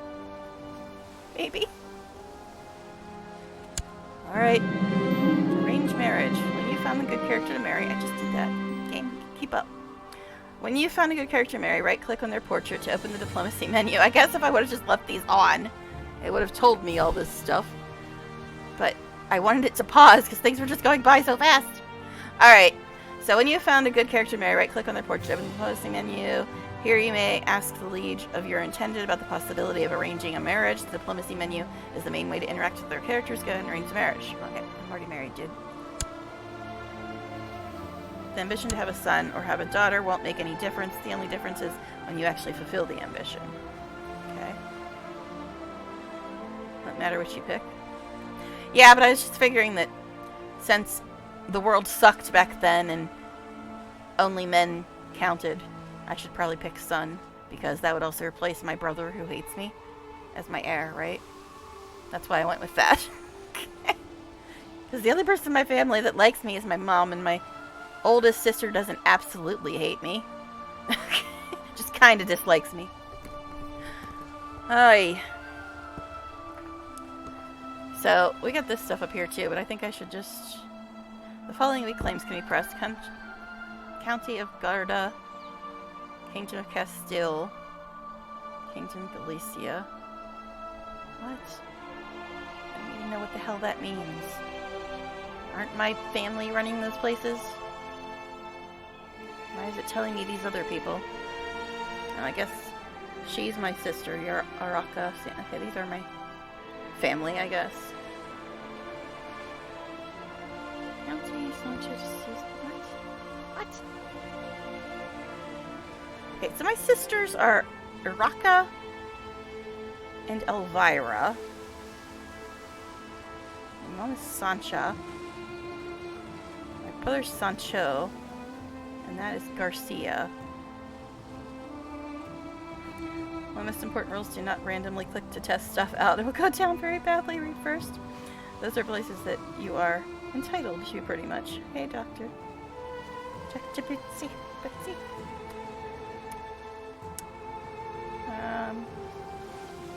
What a patience? I have none. But yeah, the thing with me is that I keep pausing it because I don't want things to go by so fast that I can't figure them out. But then as I'm pausing it and looking around, I end up trying to click on things to figure them out, and then when I unpause it, it's like, hey, do this. It tells me the stuff I was just looking at. So, what? 2 titles can be created? What? Because I'm not clicking these, I'm just trying to read them. Figure out what the hell this other stuff is. Vassals with worrisome lines of succession? On death, their titles might pass from your realm. Huh. Isn't Princess Uraka of Castile my sister? The one that doesn't absolutely hate me? Consulars, idol, marshal, sword, spymaster, court chap. Yikes, I don't know. I guess I'll unpause and hopefully the tutorial will tell me what the hell to do next, because I'm afraid to click on stuff.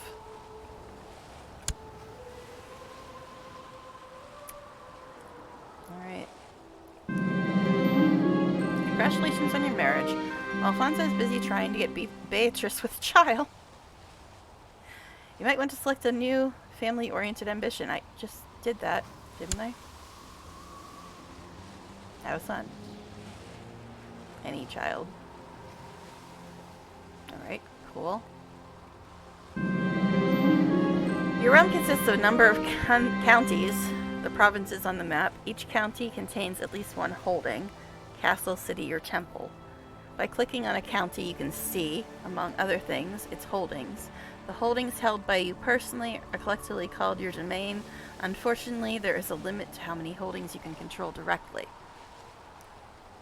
This value is shown in the top bar. If you have more holdings than your limit, you will start to suffer serious penalties. I don't even know how to do that. I take it you've played this though, right, Beauty? Hey look, she's got a crown on now. First button top left next to your portrait. What? Council. Okay, it's not telling me to do that yet though. Because when I try to click on things before it tells me, then I sit there and I struggle with it, trying to figure it out, and then like 2 seconds later this thing pops up and tells me what I just spent like 20 minutes trying to figure out. So I'm thinking I should just let these play, and they'll eventually tell me what I need to do, right? Because if I try to do it myself, I'm just going to be struggling, and then it'll just pop up like 2 seconds later.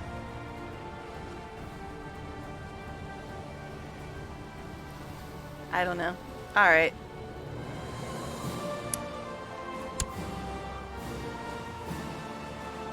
If it says, hey, this is your last tip, then I guess I'll just start clicking things and trying to figure them out on my own. But these things keep popping up, so. First the council tab, then the world. The domain limit is the reason you need vassals. You can control more holdings than your domain limit allows indirectly through your vassals. Your vassals will give a part of their trip, levies, and taxes to you. There is a limit to how many vassals you can have as well, which is why you might want to have fewer. But more powerful vassals can also have vassals, and so on. Vassals of the lowest rank below count with a copper portrait frame are not counted towards the vassal limit. Okay. Sure.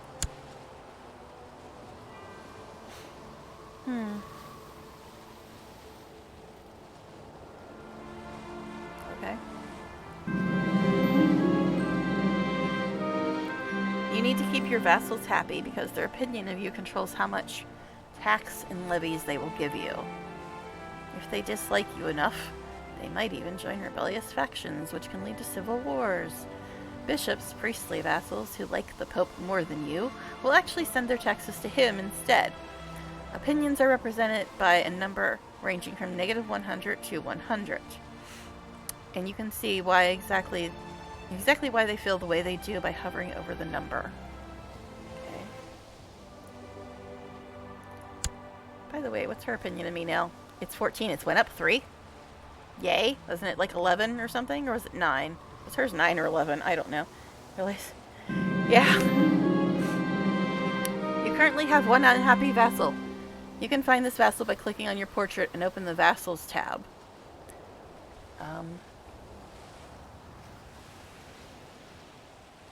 Yeah. I can, huh? Where?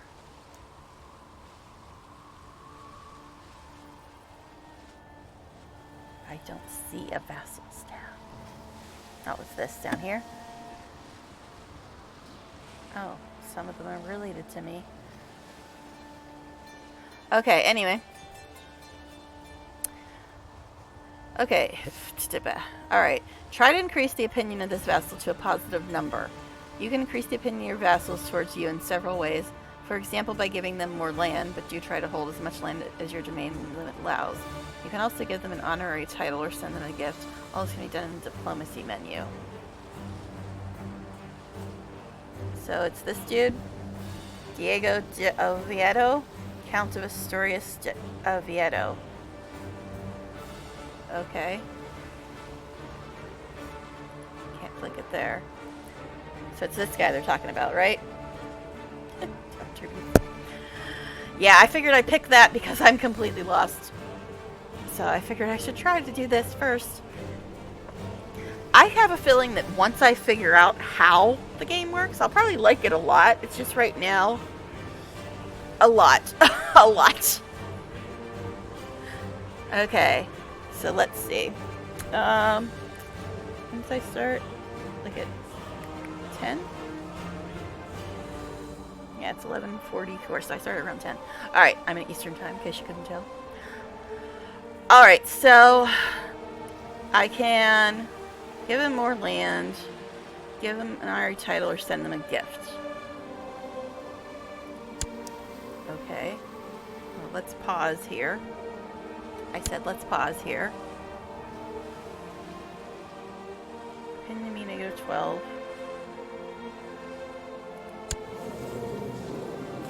Okay. How? Just how? Ugh. So I'm supposed to send him a gift. How the hell do I do that? Ugh.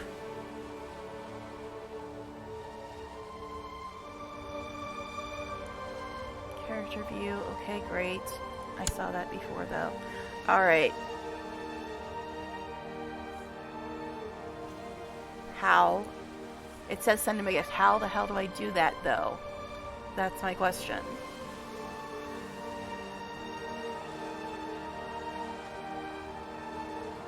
Claims, diplomacy? Oh, that doesn't do shit.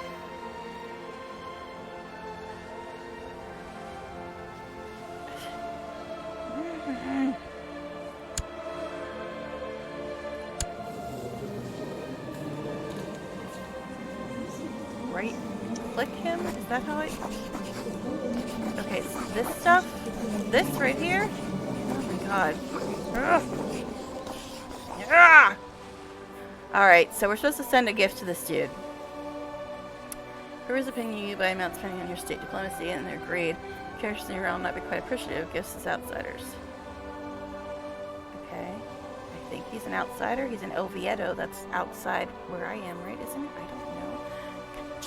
Wait. Alright, Alright, Oviedo. Where the hell even is Oviedo? I have no bloody clue where it is. Oh no.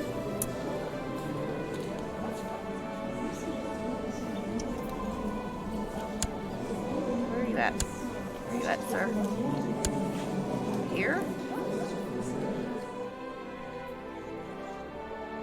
I don't see you.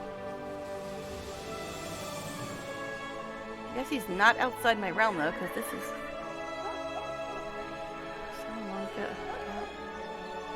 I don't see it. Don't see it.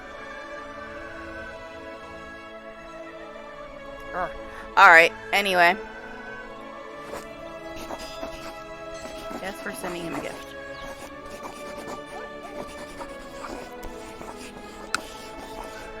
Send a gift of 35 what? Count Diego.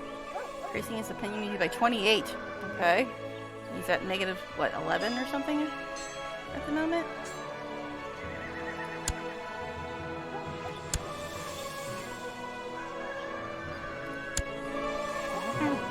Didn't close that. Alright. Oh, now it's up to 16. That was quick. Okay. I don't like disabling anything, but this one keeps popping up over and over again. Alright, anyway. Okay, I did a thing. Good on me. He likes me now. Okay. What do you think, girly girl?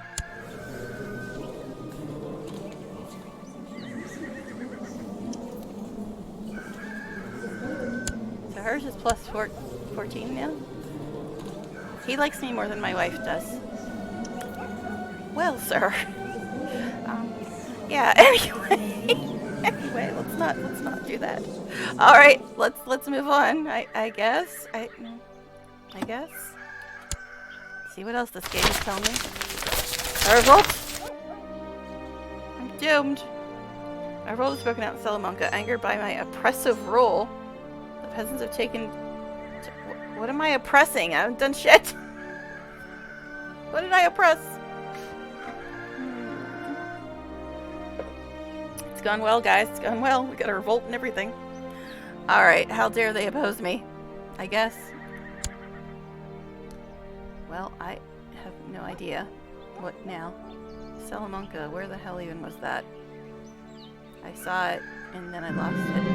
Jeez. Oh dear, it seems that ungrateful peasants of Salamanca have revolted against you. To deal with the revolt, you need to raise your levies. If you go to the military view, you will see the buttons that allow you to raise your personal levies and your vassal levies by holding down control. Hold on. If you go to the military view...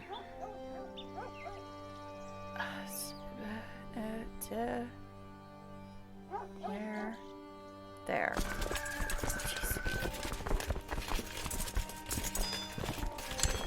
If you go to the military view, you will see the buttons that allow you to raise your personal levies and your vassal levies by holding down control when you click the button. You will avoid raising levies in countries with counties with enemy troops. What? Oh god. Alright, military view. You'll see the buttons that allow you to raise your personal levies and your vassal levies by holding down control when you click the... What button am I clicking and holding down control during?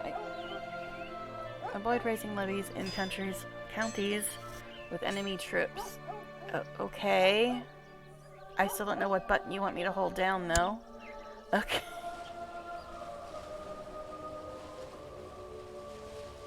The top section, both blue buttons in the middle. What? Ah!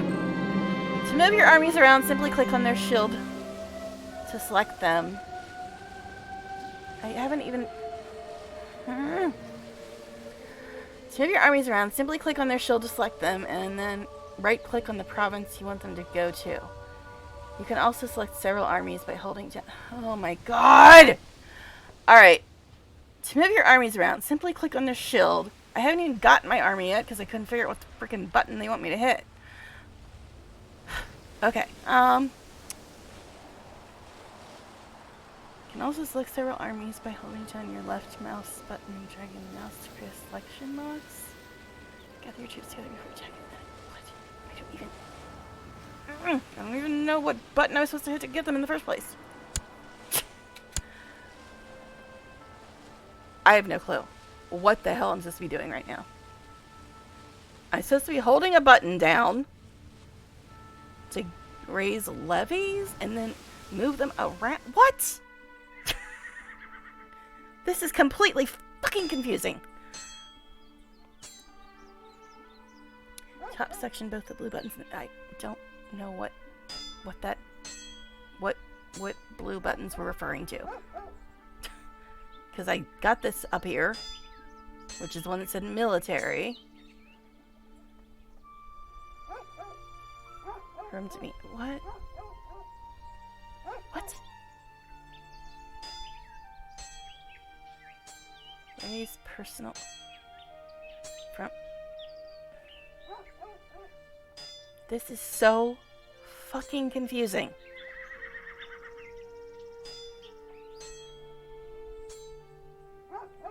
It's made from vassals below.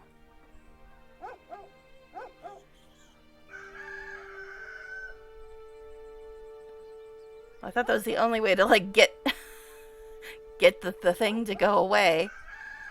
But...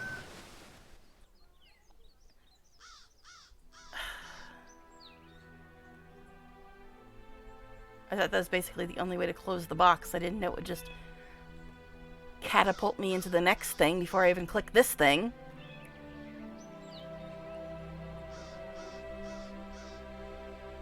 Round buttons for grayed out and two in the blue, but we should click. What?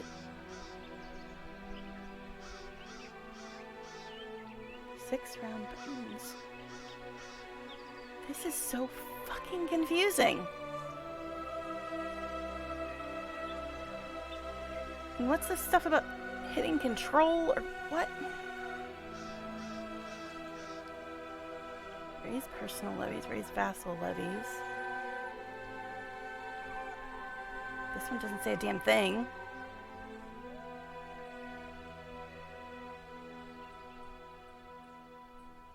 I know, but I don't know what I'm supposed to click because it said something about holding down control to not do something or what.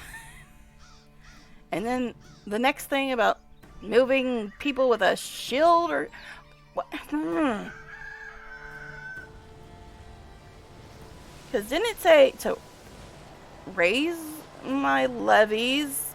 But there's two here. There's two choices here. And it said something about holding down control. And then some other nonsense about moving people with a shield or something. Both? Well, you hit both while holding control. Oh, God. Oh, my God. This is just frustrating at this point. It's just frustrating. So I'm supposed to hold control and then click both of these.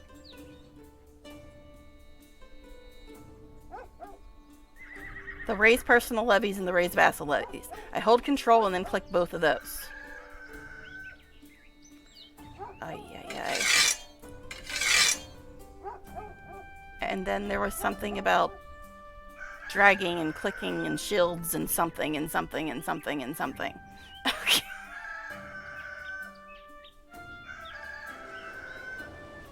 And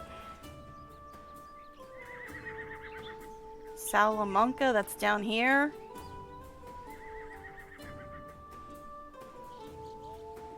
How do you repeat your messages? Is there a way to replay the messages?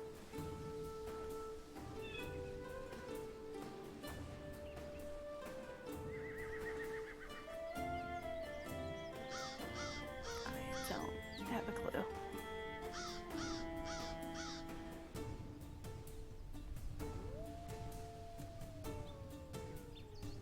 Ah!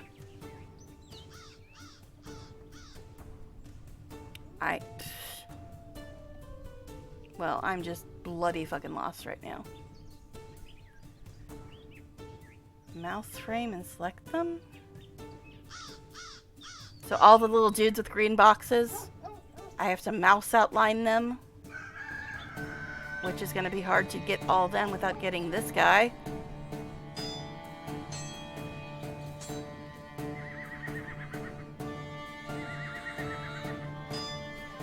How am I supposed to select all them without selecting him?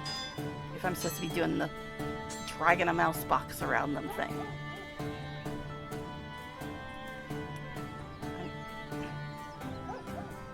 Just barely can do it like that.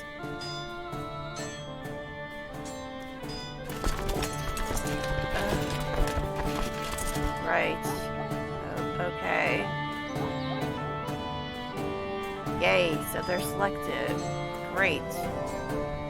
Now fucking what? Okay. Right click Leon to let them gather up they move? What? They're supposed to be moving here? I thought they're supposed to be moving here.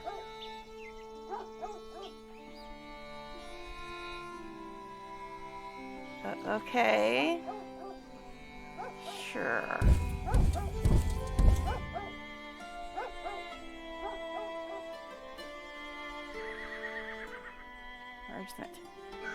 Well, I right-clicked it and nothing happened other than they just all turned the same direction.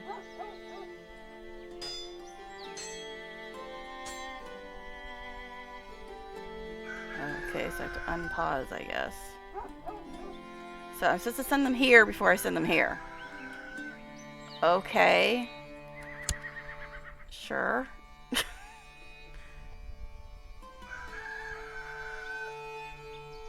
Okay, then. I suppose I need to speed it up. I really don't want to speed anything up when I'm already freaking confused as hell.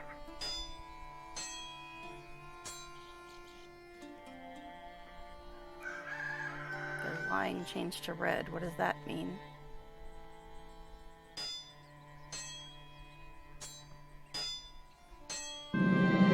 Ah! Fate smiles upon me. My wife Beatrice is pregnant. Cool. Am I allowed to actually close this?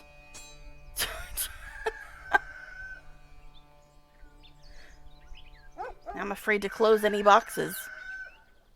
Do we just sit here and stare at this pregnant lady forever? I don't know.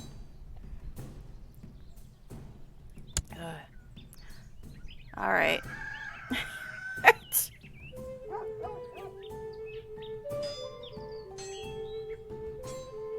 So, I have to wait for them all to be in one big pile.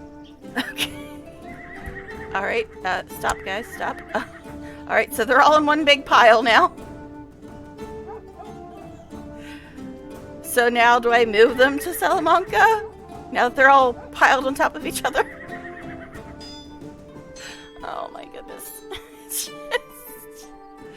Ah! Trevor.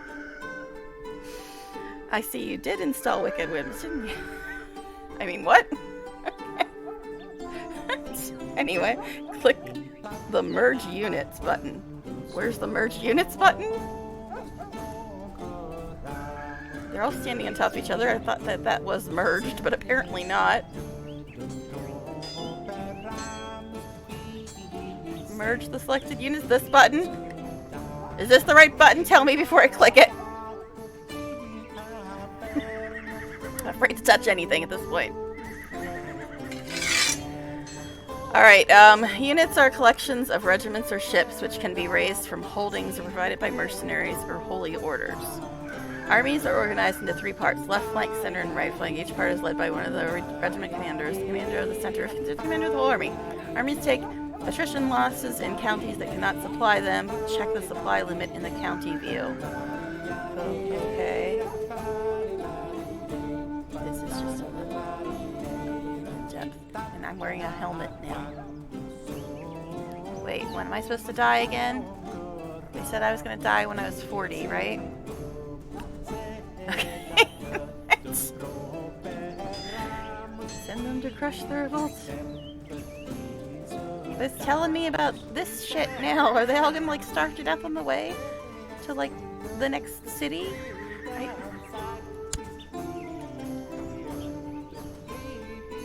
Okay. So now I send them here. Okay. So I just right click to send them there. Okay. Do I have to right click on the actual army or just right click next to them? I don't know what all the ridiculous rules are. Light infantry, pikemen, archers, heavy infantry, light cavalry. Isn't this the guy I just sent a gift to? He's one of my commander dudes. Interesting. Just on the province. Okay. Alright. Are we still in 2-speed?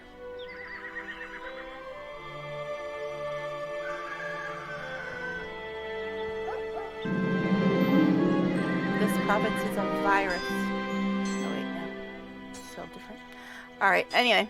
When you moved all your armies to the same province, select them all by click and drag. And then click... See, this is what I'm talking about!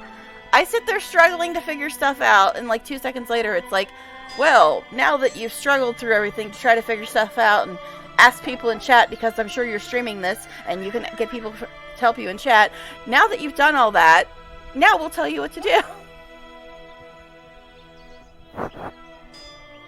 Okay. Alright, when you have moved all your armies to the same province, select them all by click and drag. Then click the Merge Troops button in the army window to merge them into a single army. You can also assign and change the leaders of your army by clicking on the name bar above each flank. Leaders can help you win battles, but there's always the risk of them getting injured or even killed. Wonderful.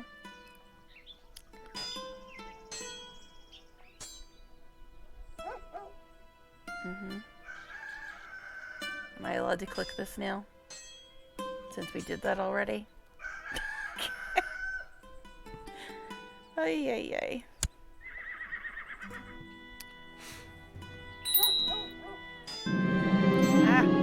When attacking across a strait or river, you'll get a penalty for that fight. Click on a province and hover over the river icon, if any, to see on which border the rivers and straits are. Note that if the target province is under siege, you will need to toggle from siege view to province view. Go ahead and crush the peasant rabble. You managed to die before 40, you were able to break the tutorial. Well, I have a feeling that's about to happen. So why are they telling me about this river shit now? Okay. I thought I was just supposed to go there and attack this dude. Now we've got rivers in the mix. Okay. When attacking across the strait or river, you'll have a penalty for that fight. Click on a province and hover over the river icon, if any. Click on a province and hover over the river icon to see on which border the rivers and straits are.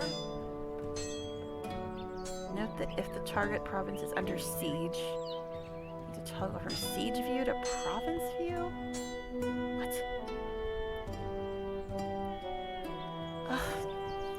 This is just... Pause. Okay. So it's just to click on a province. The siege view. Okay. The length of a siege is mainly determined by the fort level of the holding. The number of defenders and the number of siegers. The besiegers have fewer troops than defenders. The siege will be ineffective. The siege ends when the morale of the defenders reaches 0, or the attackers leave or are driven off. Okay, I don't see any river icon.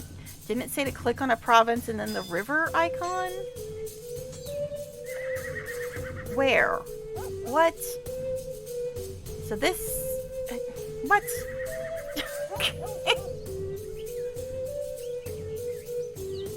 This doesn't hate for terrain. Yeah, I had that one on before.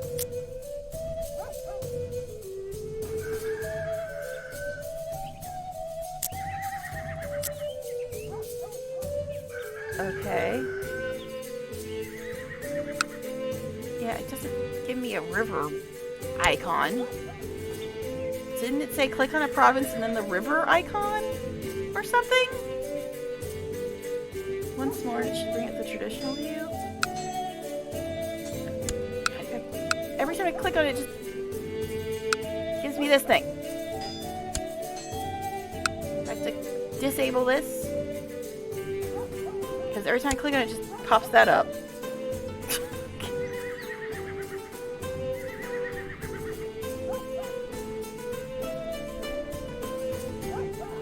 I don't know. It said to click on the province and click on a river icon. I don't see a damn river icon.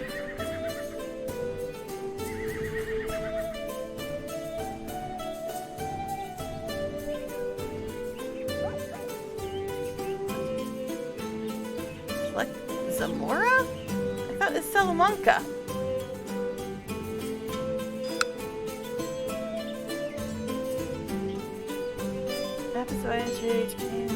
Holdings, castles, cities, temples, counties.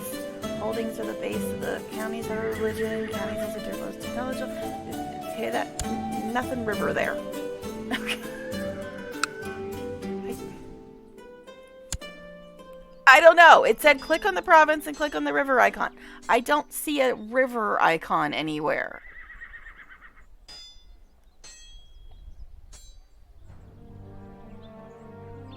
I mean, I see a river right there, if that's what that's supposed to be.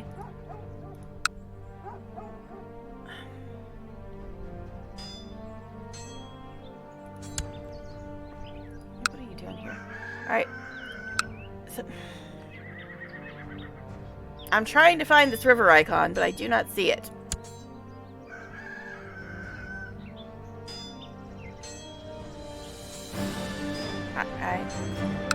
No idea.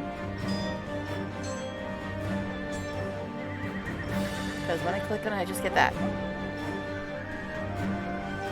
I don't see anything anywhere about any rivers. But that's what it's telling me to do. It's under the picture of the castle in the province view.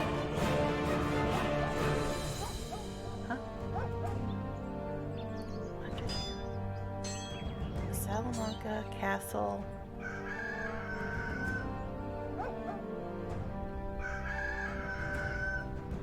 What? This? Fort?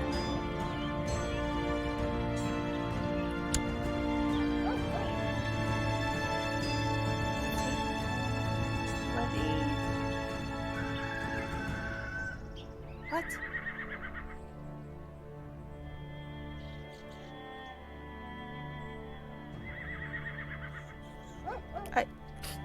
This province is showing the siege tab. If you click Zamora, it will show you the normal province. Yeah, but I thought I was supposed to... But I thought I was supposed to click this one.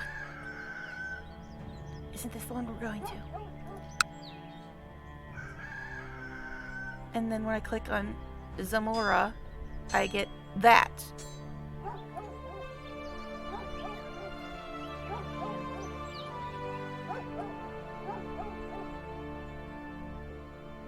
What?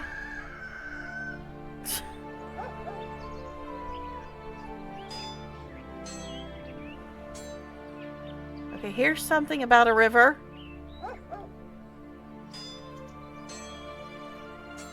This the thing I need? Is this the thing they're talking about? This little button here? Is that what the hell they're talking about?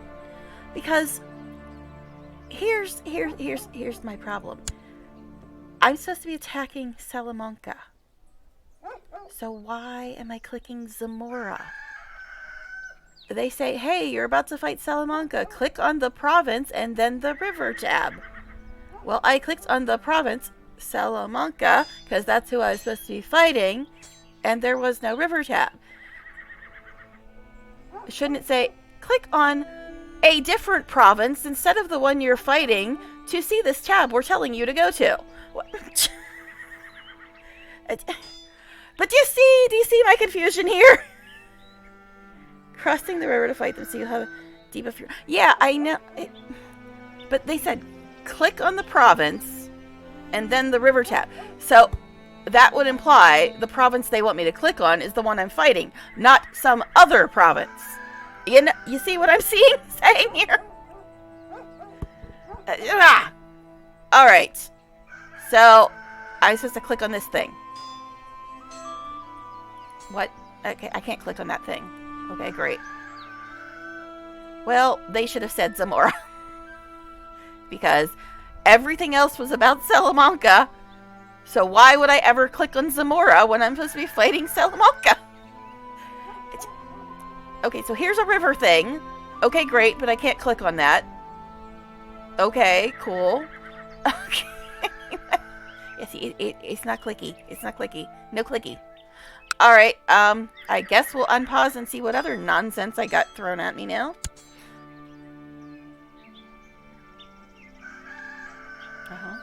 Okay. We're locked, apparently. Yeah, stab him in the face. Get him. Oh my god, these dogs are so noisy. Well, I didn't even see what the hell that said. Okay, you dealt with the revolt nicely. Now that you are at peace, it would be wise to dismiss your levies. Back to that again. Having raised personal levies will cost you money, and vassals will get angry if you have their levies raised for too long. You dismiss levies in the military tab the same way they were raised. So that's up here. How? But how? But how? It says raise. Dismiss. So I hit control and then these two? Tell me now before I click it and screw something up. Do I hit control and then these two red buttons? To get rid of them?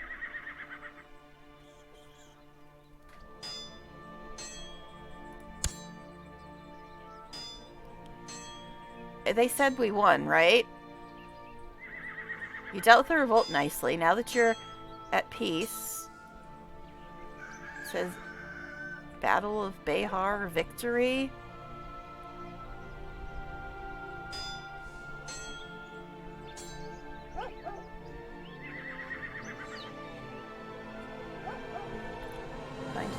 But do I hit control and then these two buttons? Is that what I need to do?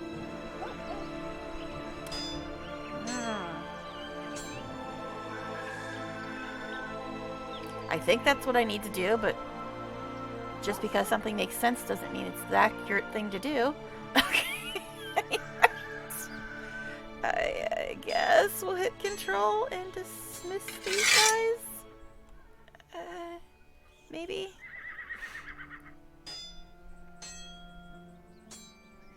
Okay. Now what's all this?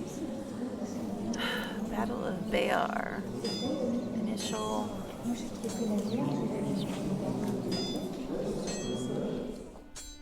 So these are the enemy ones, and these are my guys. I'm only going by math because it said I had 4,000, he had 500.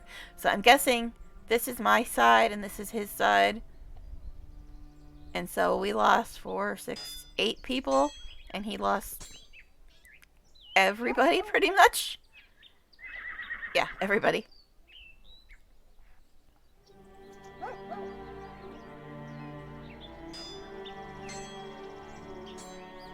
What does go-to do? What does okay do? What does go-to do? I don't know what to hit. Okay, that just goes there. Okay, I guess yay us. I guess. All right. We won. We did a thing. Yeah. Who? What? Yeah. I think we'll save because I'm very confused right now.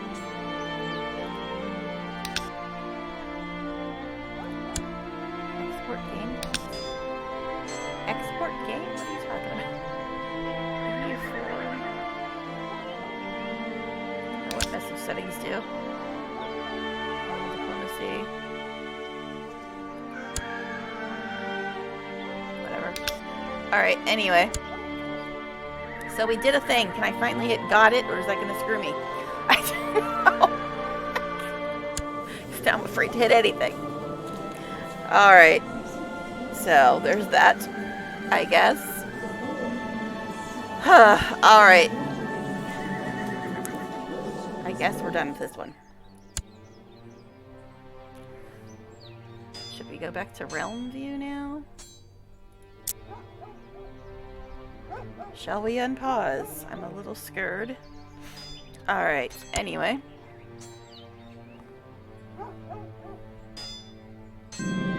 What? Okay. I'm trying to look at the time too and figure out when I'm going to stop. 1:30. Sure.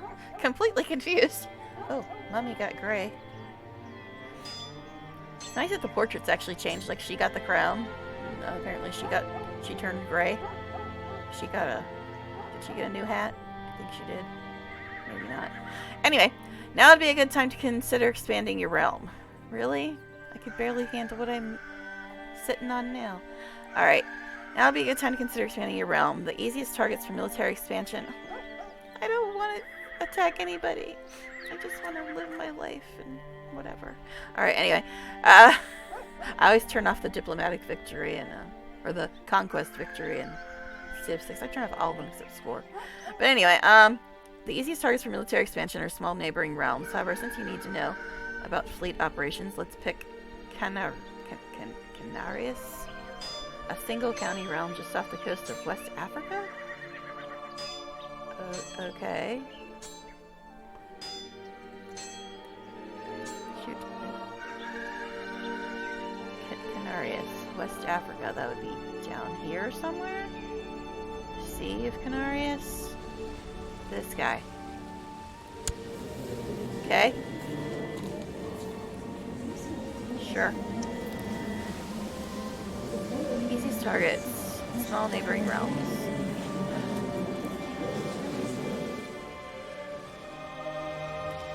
So we're up here. And we're gonna trot all the way across all these dudes. And go down here and try to attack these dudes. Okay. Cool. Because, yay, that sounds fun. Alright, anyway. I guess I got it. I found the place you're talking about. I guess I got it. Go to ship.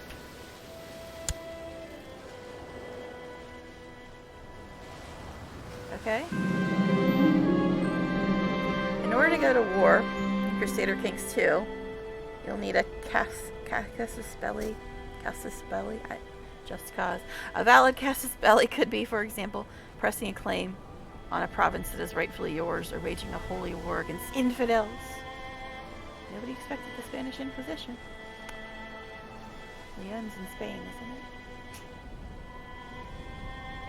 it? Isn't it? Is it Leon part of Spain? Maybe? No. I don't know. I'm not that good with Europe. But anyway. So, we saw this little island and said, yeah, they gotta go down. We gotta kill them fools. Alright, claim province is rightfully yours or waging a holy war against infidels. Reason to click on Zamora is because Zamora is the last province before you entered Salamanca. So it matters if there flows a river between you and Salamanca. Yeah, I get that the river was in Zamora. It just, everything was about Salamanca, Salamanca, Salamanca, and it said click on the province.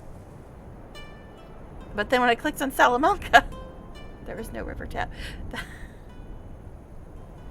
Huh?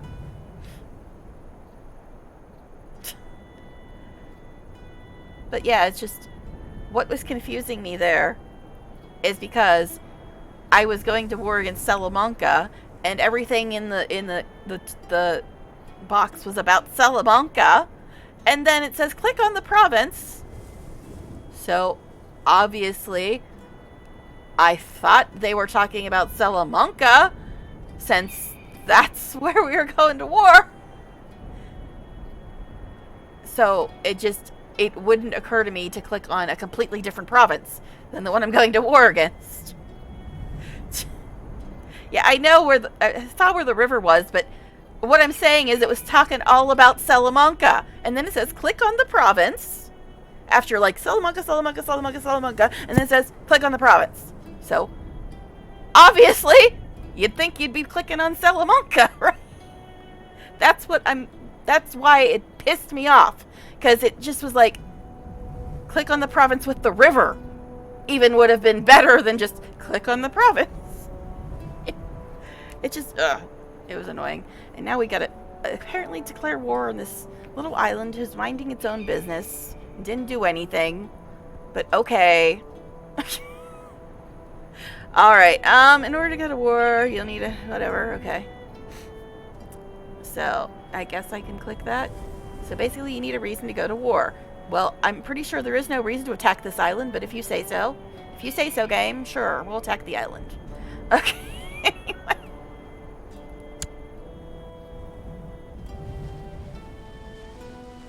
Okay. Claims that can be obtained in several ways. Claims can be obtained in several ways. First, you'll usually get claims on any titles inherited by your siblings when your parents die. Rulers who lose titles in a war, for example, will also get claims on any lost lands. Okay, rulers who lose titles in a war, for example, will also get claims on any lost lands. Lastly, of course, claims can also be fabricated by a crafty ruler. Since Canarias is so distant, you can, unfortunately, not use the Holy War casus belli, so you must fabricate a claim.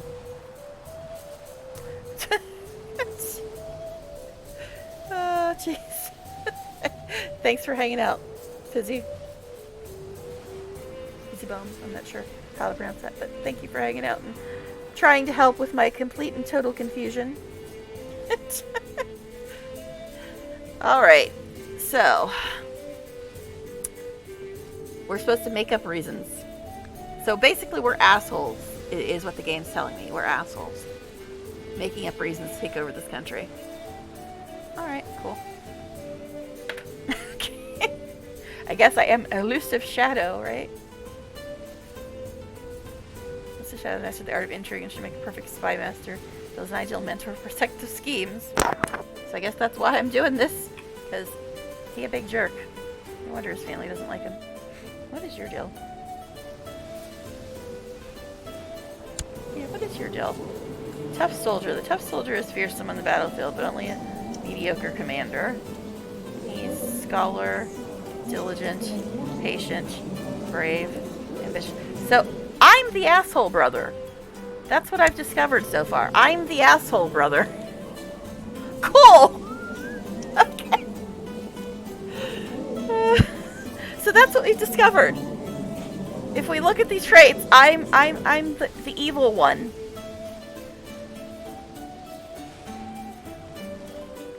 Yeah, I'm the evil one. Okay. Wonderful. I'm playing the evil brother. I just realized that now. No wonder he hates me. I'm a big jerk. Okay. Ay, ay, ay. Alright. And this is who they tell you to play in the tutorial. This guy is a major jerk. Would you like being the evil one? Oh, yeah. That's why I'm playing chaotic good in all of my wrath runs. But anyway. Yeah, because I'm just thinking, it's definitely different than, you know, most games where you're like, I'm the hero. But if you look at the traits here, the guy I'm playing is a complete jerk. Compared to his brother, who he hates. Okay. Not a fan of lawful good. No. I'm not a fan of lawful good. I'm a fan of chaotic neutral. I'm not a fan of evil either. I like being chaotic neutral. That's my jam. That's my jam right there. I'm not evil, but I like having a bit of fun. You know? Not evil. Not a goody-goody. Right in the middle.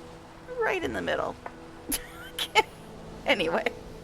So we're supposed to be making up reasons to attack this country. Cool. Love it. Okay. Then what?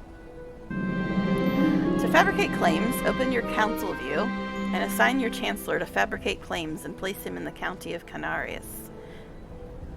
Okay.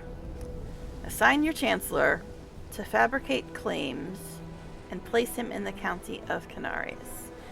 You do this by clicking on the Fabricate Claims button and then on the province on the map. Which province?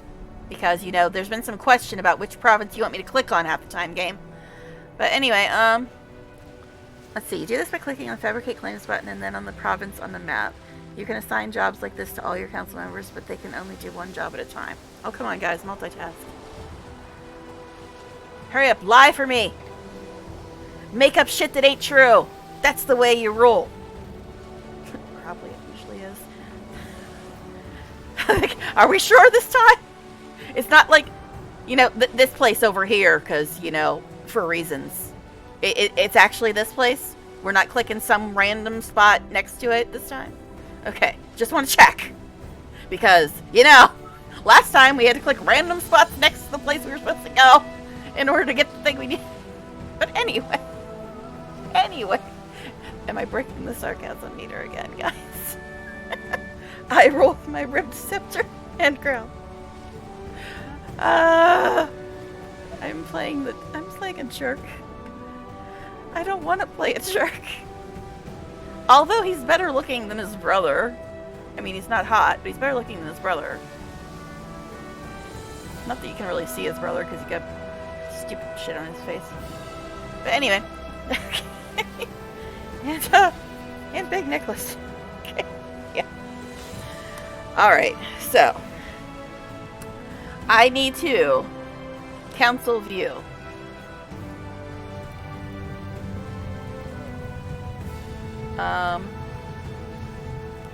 Every ruler has help administer each realm. Each of the 5 positions the council has primary attribute diplomacy, martial, swordship, intrigue, and learning. The councilor's skill value is added to the rulers for all matters of state. Councilors can be sent to countries to perform various jobs. For example, the court chaplain can be dispatched to convert counties and the characters in them to your religion. Characters will like you better for being entrusted with a position on the council, but they will also resent being dismissed from it. Some characters dream of attaining council position, granting them their wish will make them grateful towards you. To fabricate claims, open your council view and assign your chancellor, who hates me, by the way.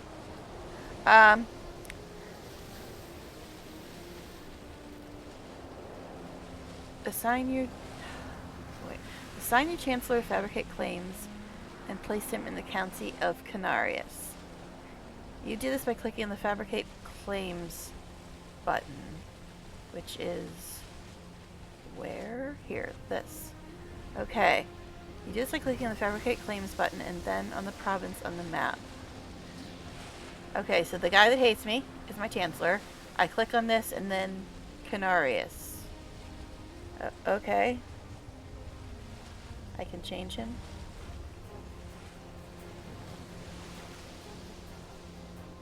Are you suggesting I get a new chancellor? One that doesn't hate me?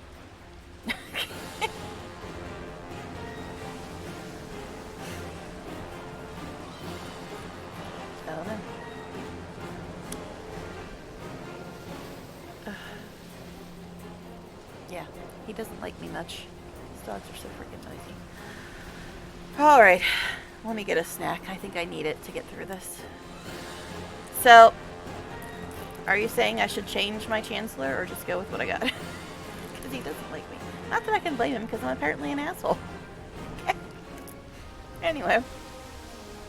Probably want someone that likes you with high diplomacy skill. Alright, so.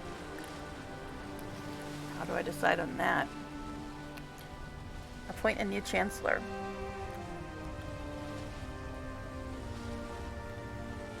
So I hit appoint, and then find somebody new.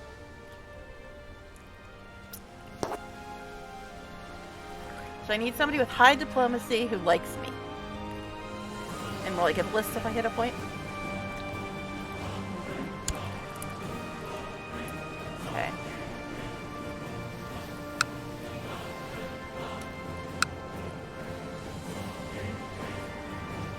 So the best bet is one of these people. He's got the highest. He doesn't like me a lot, but he likes me a bit more. He likes me a bit more. But they got lower diplomacy. Oh, holy crap, he likes me. Doesn't have very good diplomacy though. So Misguided warriors training warfare. Martial arts specific lacks all talent for it. Trusting. Charitable. Brave. Erudite. Okay. Make this guy like me? I mean send him a gift? A gifty goo? Well, he does have higher diplomacy than this guy.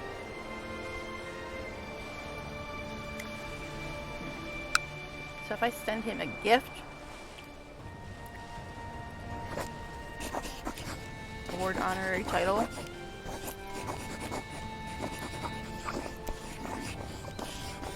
send gift,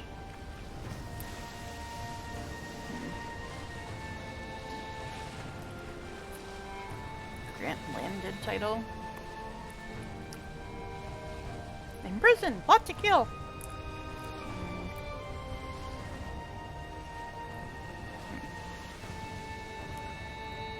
Ambitious council members?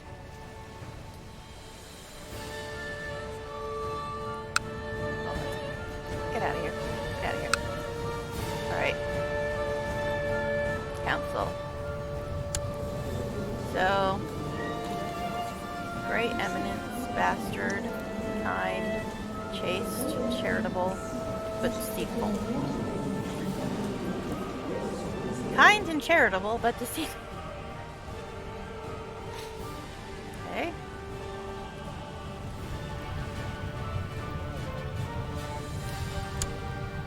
So, he's got higher diplomacy than those other guys that were on the list, right?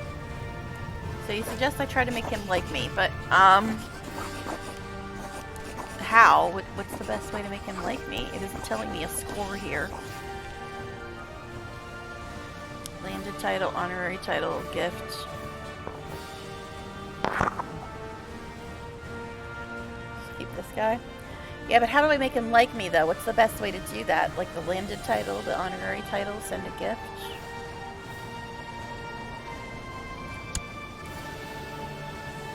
It's gonna keep popping up.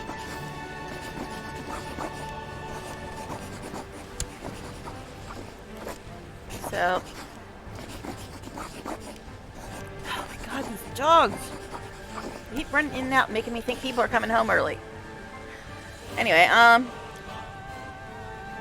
so yeah, I'm just trying to figure out the best way to make him like me. I should do this, this, or this.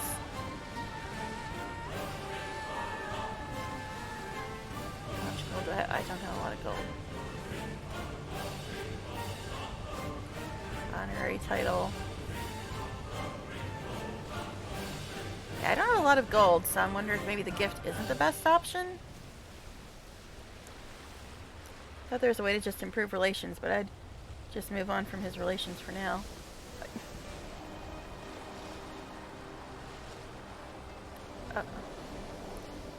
Okay, but didn't you say it'd be better if I, like, sent somebody who didn't hate me? Or to make him like me? So, I've got people that like me more but have less diplomacy.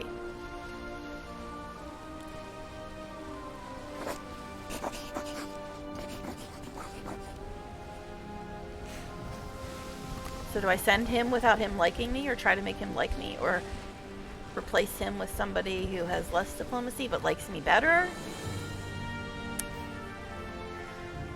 I don't know. What's the best option here?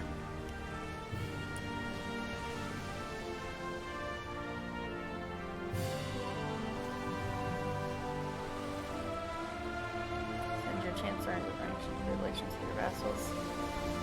Country. So distant.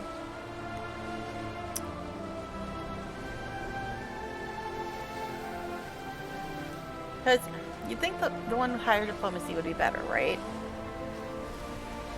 But if you're trying to have him tell lies about you, then it's probably not good that he doesn't like me.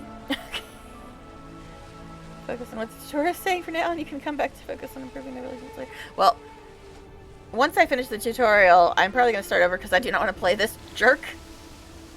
I do not want to play this jerk. But, you know, I'll probably play somebody different. But I'm going to at least try to finish this. Alright, I guess we'll have him do this. Okay, let me make sure I'm not missing anything here. Yes, fabricate claims. Fabricate claims. Sign your chance to fabricate claims based on the county of Canarias. Fabricate claims button and then the province on the map. Alright, so that's what I'm supposed to do then, right? I can hit got it. I'm safe. Okay.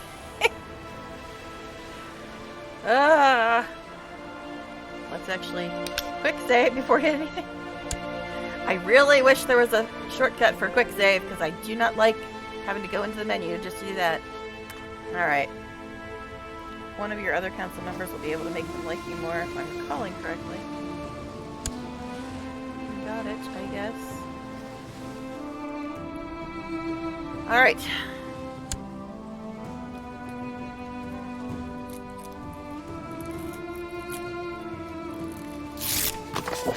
My liege, my work in Canary seems to have come to fruition. By bribing, cajoling, extorting, threatening, and forging documents, I managed to fabricate a claim on the sheikdom of the Canarias, presently held by Chief Guanaragato.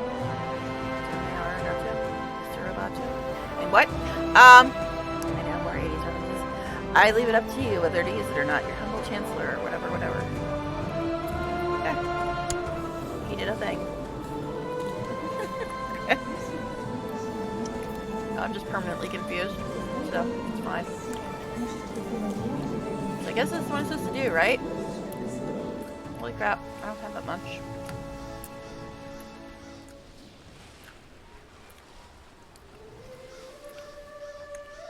I don't have that much. What do I do now?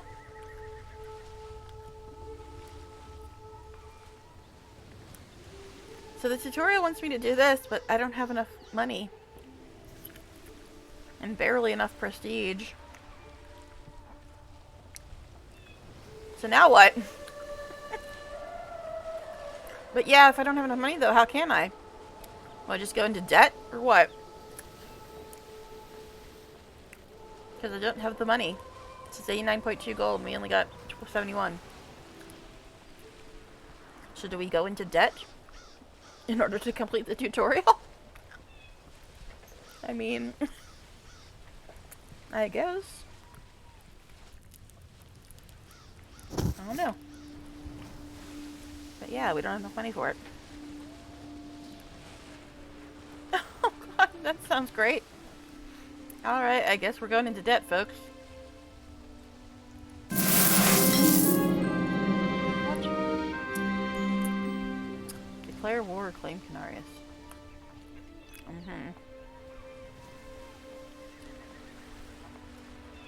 I'm eating, so I'm trying not to read while I'm eating, but I am reading it. Alright.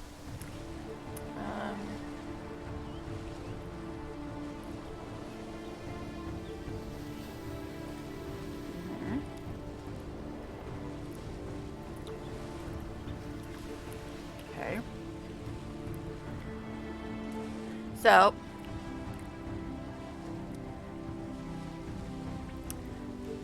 click Canarius, right-click the ruler, declare war, claim Canarius. Okay, sure. Where the hell even is it? Okay, where the hell even is it? Okay, so click Canarius, right-click the ruler, declare war. Okay, cool. That sounds fun.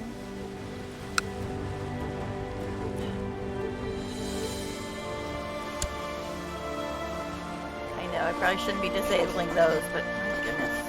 This thing pops up every time. I guess we're going to war, yay!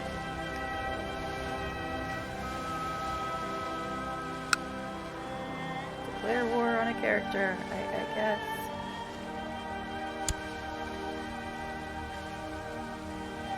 Supposed to put that? I guess.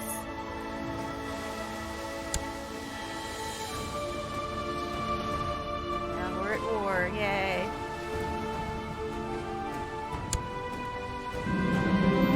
If you have allies, they will always join automatically in all your wars. Some allies, like tribal vassals, will have to be called into your wars to join them if they accept. Great. This is so confusing still. Like, okay, I have to... They're gonna join automatically, but some of them won't, and then I have to figure out how to... Oh, okay. Sure then.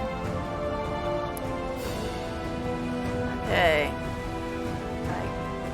I mean, I guess I have to click it in order to move this forward, right?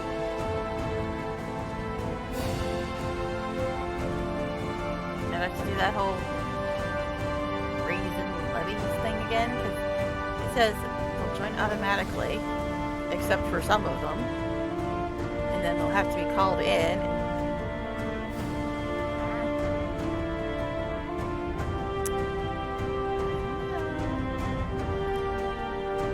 We're clicking it. I don't know.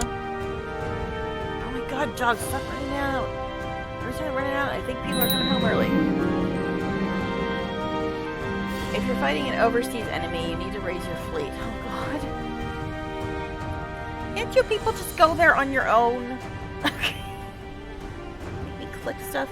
Alright, if you're fighting an overseas enemy, you need to raise your fleet. In order to do this, you open the military view, as you did when raising your armies, then navigate to the Fleet Levies tab where you find similar buttons to raise your fleet. You should also raise your troops and move them to your coastal county at Surius de Oviedo. Okay. So I have to raise a fleet. Even though it just told me that a lot of them would join automatically, but apparently I still gotta do it. And then troops. Is that the same as levies? Okay. Or is it something different? Alright. Military, fleet, levies. Okay. Oh my god. So much nonsense. Alright, okay, military. Fleet levies.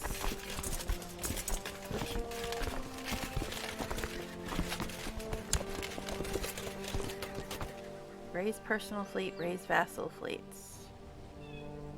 Call allies to war. You have no allies. Is it because I'm playing a big old jerk? Alright, so I have to hit control and both of these buttons again, right? I guess I don't have to hit control this time because there's nobody hostile. Fine.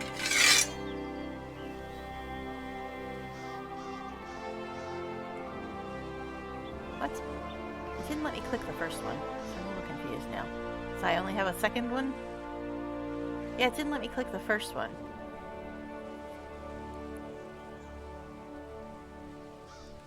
Okay. It's these guys here? That's not a very big fleet.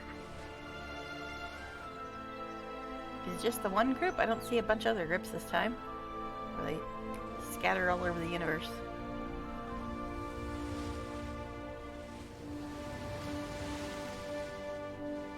Okay. Also raise your troops and move them to your coastal county. Asturias to Oviedo. That's here.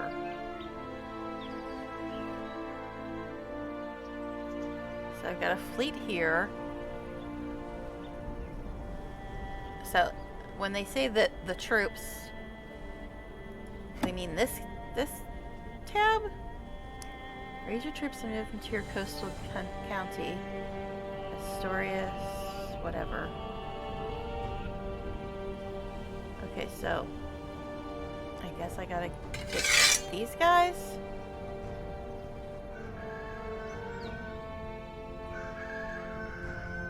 And then I have to select them all and move them to here. Okay. I'm sure I'm doing something wrong, but okay. Move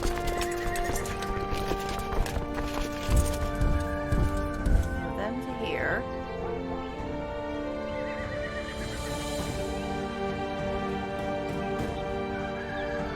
Okay, so now am I supposed to move the fleet down towards Canarias, or just leave it there?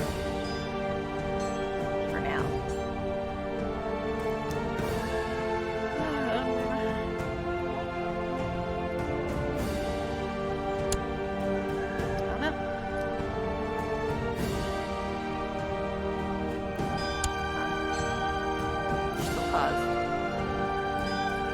Unpause while this is open. April Fool's Day, the forced joke. It's almost April Fool's Day. You know what I mean. Alright, so I guess I can't unpause while this is open. Okay.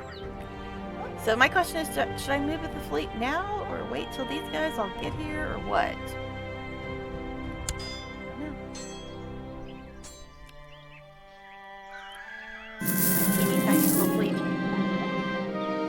The army. Don't have enough ships to transport the army. Or the levies from your domain and your vassals might not be enough. In these cases, it's wise to hire mercenaries. This can be done via the...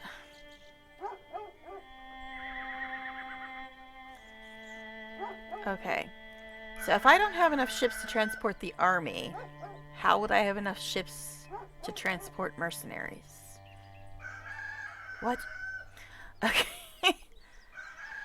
Sometimes in your war, the levies from your domain and your vassals might not be enough. In these cases, it's wise to hire mercenaries. Can be done via the mercenaries tab in the military view. Newly hired mercenaries arrive in your capital county. They are very expensive both to hire and maintain, and we have no freaking money. I guess we got a little bit now. But, to hire and maintain, take a look at the mercenary composition before you hire them. Some are made entirely out of armies, while others consist only of fleets. Hire some naval mercs. They will spawn in a sea area west of your realm.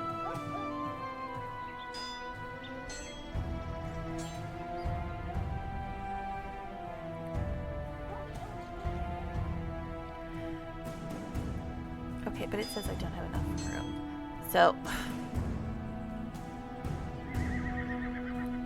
So they're saying I have to hire naval mercenaries to transport my army because my fleet is a big old joke. Is that how am I deciphering this correctly? I have to spend tons and tons of money to hire naval mercenaries to transport my army. Cool. This teeny little island is really worth it. Okay. Alright, so, very expensive, yay. Done view the mercenaries tab in the military view. Here.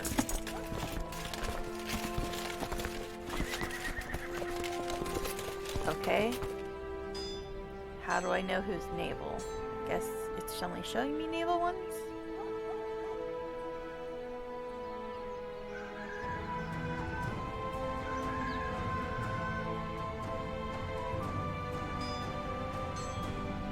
Oh wait, no. These guys don't have any. All these fools get 0 ships. Separate tab for fleets. Oh, so I gotta click this before I go into mercenaries?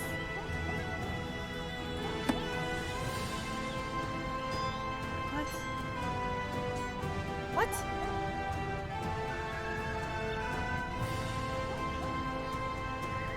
Yeah, none of these people have any ships.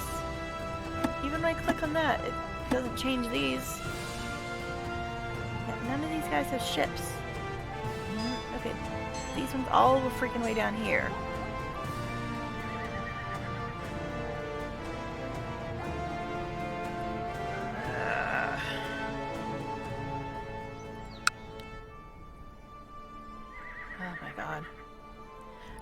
I don't see the separate tab for fleets you're talking about except this up here.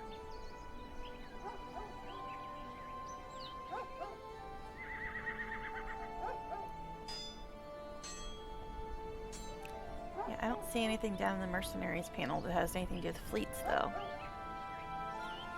I have to scroll all the way down to even find anybody that has any ships.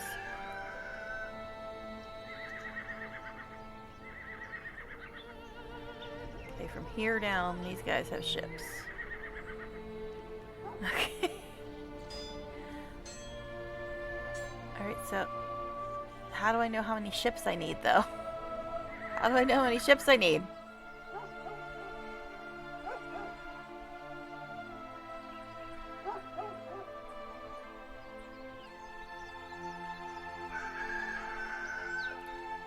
How do I know how many ships I need? That's what I need to find out.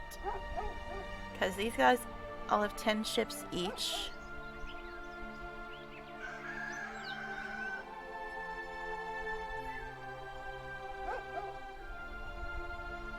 I don't know how many to hire.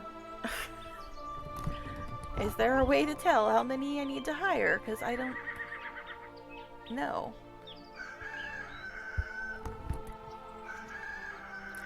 I've got 5,110 troops, it looks like.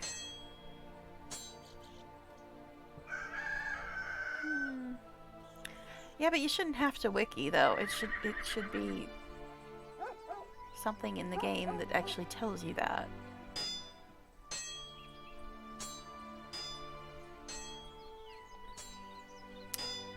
I mean, I'll hit this, but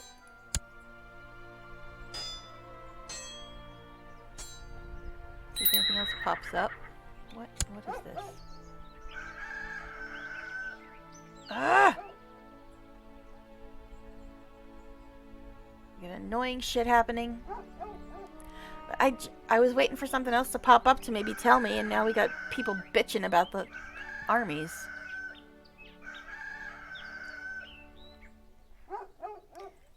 But, okay, cool, but where does it tell you that in the game? You shouldn't have to go to Wiki to find that out. Where does it say that in the game? And that also means that I need, what, like 50 fucking ships? Oh my god, why are the dogs having fits? Hold on. Gotta go see if idiots are home. One moment.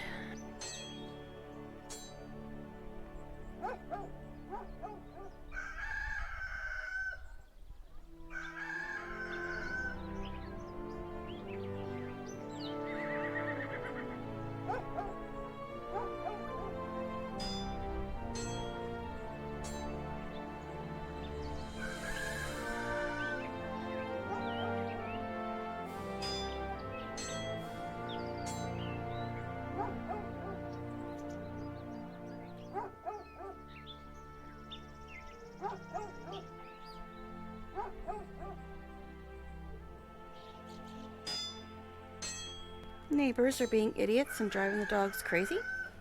Another reason I hate dogs. My cats never had fits because the neighbors were in their driveway. Okay, anyway, so each ship holds 100, you said. But yeah, it's like, you shouldn't have to go to Wiki to figure out how to get through the tutorial, is what I'm saying. So if each ship holds 100, we need 50 ships. That's ridiculous. Because they're 100 gold each. We can't afford that. Right? I mean, didn't think I was having to do a math simulator too. But if it's 100 for 10 ships, and we need 50 ships. What? Shit. Okay, we need 10 ships. Or 50 ships. And each one, 10 ships. Okay. We need 50 ships. 10 ships is 100. So one ship is 10? So we need... Okay, so we need to hire five groups of 10. So that's 500. Okay, we can't afford that. But they also have a monthly cost as well. So we have to hire 5 groups of 10. Oh my god.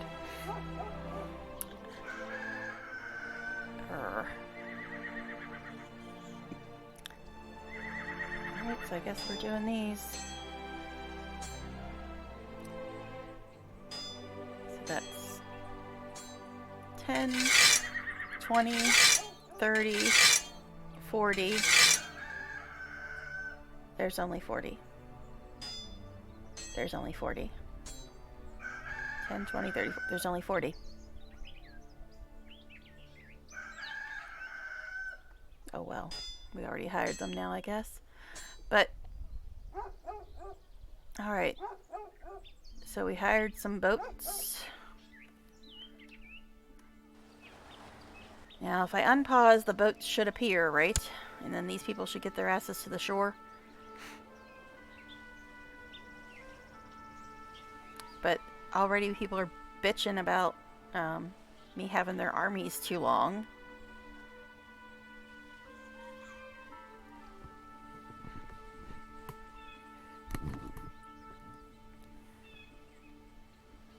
They are? Oh, it's that little 40 there? Okay, but all my people are still taking their good old damn time to even get to the right country to get on the boats.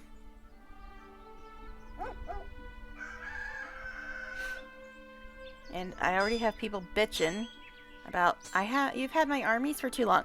Your army has not even left the fucking shore, dudes. Your armies are too slow. Maybe that's the problem. Okay, anyway. Could you step it up, Buttercup?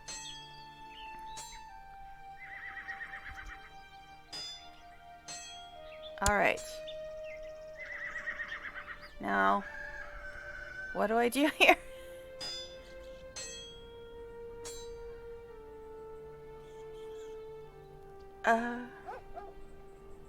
How do I get them on the boats? Okay. So much stuff it just doesn't even fucking tell you. Okay, do I just select them all and hit merge and then they'll get on the boats? Click the fleet. Which fleet though? I've got this fleet and we got these guys.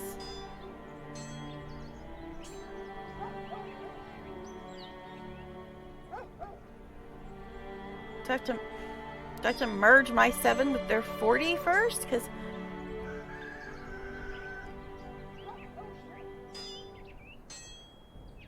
they're in 2 separate groups here.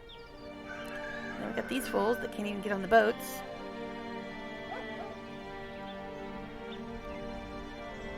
It's like, it's not explaining any of this. Just, do I merge these guys? Is that what I do? Or do I merge them with these guys? What do I do? You say click the fleet, but which fleet? Because we got these 40 and these 7. We got 2 separate fleets.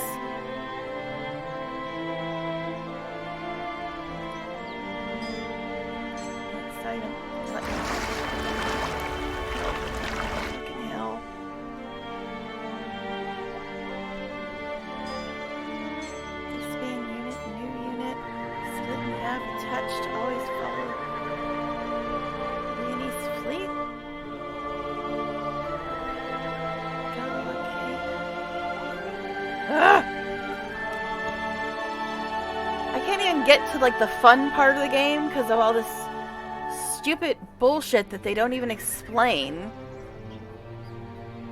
that you have to get through to get to the fun part. Units are collections of regiments or ships that can be raised from holdings, are provided by mercenaries or holy orders. Armies are organized in 3 parts level, blah blah blah. We already saw that. How to exactly do this, but click on either the army or fleet and you're going to be looking for a tab to board. Well, I clicked on that. Load capacity 1,000.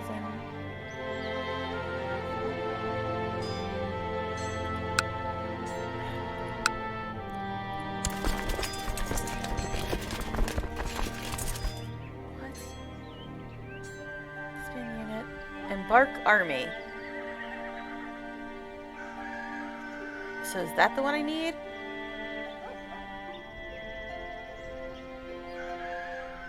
Now also, don't I have to like do this too? Attach to always follow Leonie's fleet so they stay together? But shouldn't I have to do this too? So that they stay together?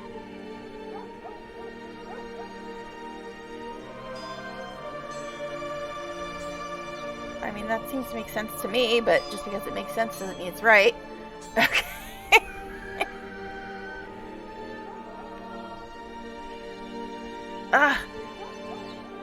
I can't imagine if I was trying to play this off stream, which is what my original plan was, so I knew what I was doing before I was on stream. But now see, it makes sense to me that I should click this so that they stay together, right? But nothing is telling me to do that. It says attached to always follow Leonie's fleet, which would imply that the mercenaries stay with your fleet, right? Because these are Adriatic galleys, that's the mercenaries. Right? But it only lists 10 of them.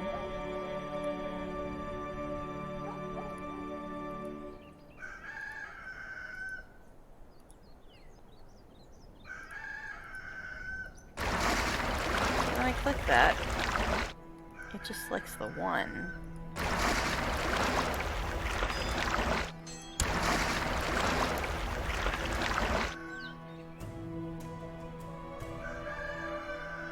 That's weird because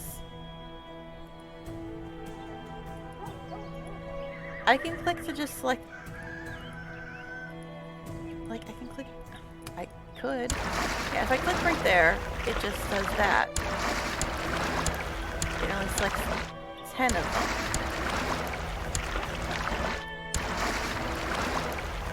What? Just what? How? What? Dock? How do I do that? And then these people had a thing about embarking the people that are in embark army. Yeah. Loads the selected armies onto a fleet in port. Well, aren't they in port now? I don't see anything about...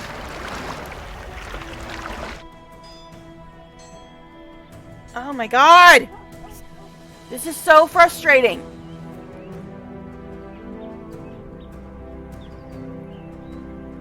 I think that they're in port. I think that I need to attach them to this because it's only saying there's 10 when there's supposed to be 40. And these 7 aren't even included in that. And these two are... These two are technically separate units. It just... It's very, very frustrating.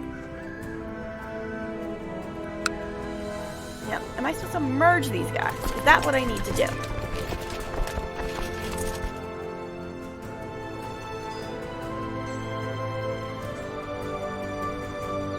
Wasn't there some option to merge before?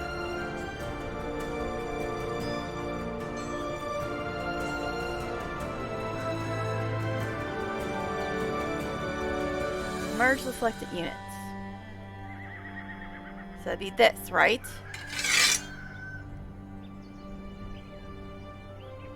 Okay. And again, when I click on it, it says just 10 of them.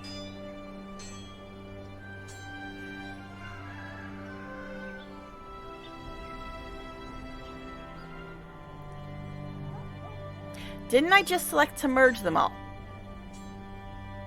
And now when I click it, it's just listing the 10 of them.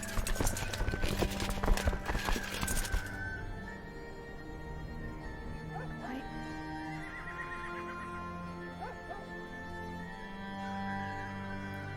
And now it says new unit. Didn't it say merge unit a second ago? This is so beyond frustrating. It is not telling me how to do any of this shit. And if I unpause and hope for another thing to pop up, then they all bitch and say, "You've had my people too long." But they're showing up as separate groups.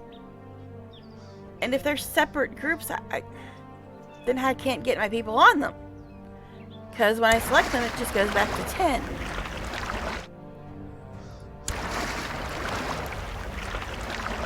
Okay, so now are you guys merged? What?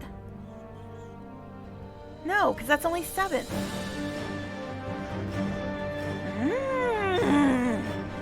This is so annoying. So annoying.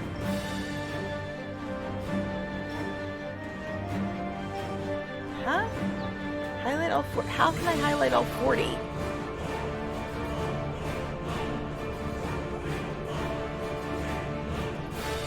They're all like piled on top of each other. And when I click this, it only highlights the one. Do I have to control? No, control doesn't do anything. It just puts me through them all. And if I click on the other little arrows, it just goes to the separate ones.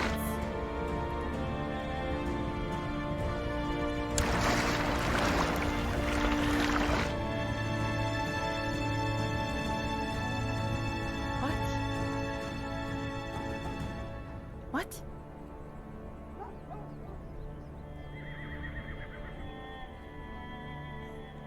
What? Mouse drag them? I did this. Is that what you mean? Because I already did that. And I hit merge. So now it's listing as 47. So that would insinuate that they're all in the same group now, right? Oh my god. This is just frustrating. Okay, it looks like they're all together now. I guess?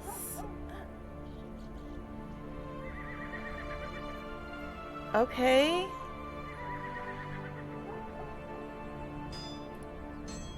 So that's what I needed to do, right? Yep.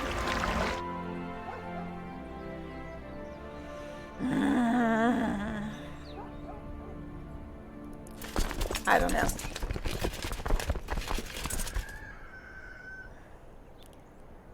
And now...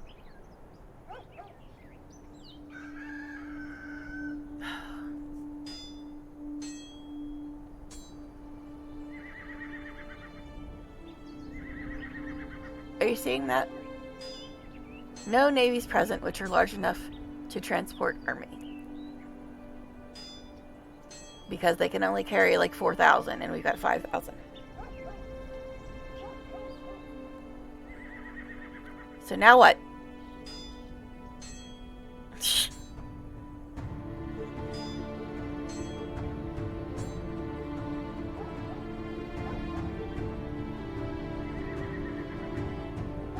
And I don't want to split them in half because that...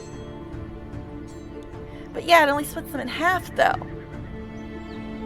I want to split them 4,000 and 1,000. Because if I split them in half, I lose 2,500 troops.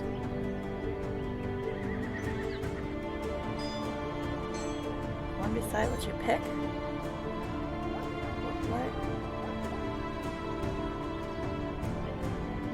What are you talking about?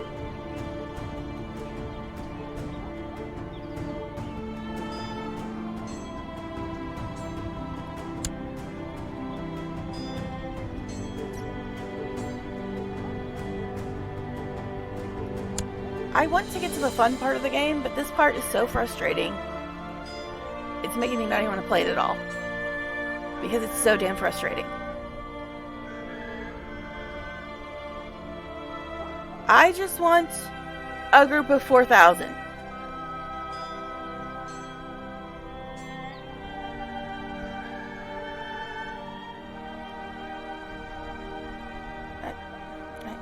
I don't know what you're talking about.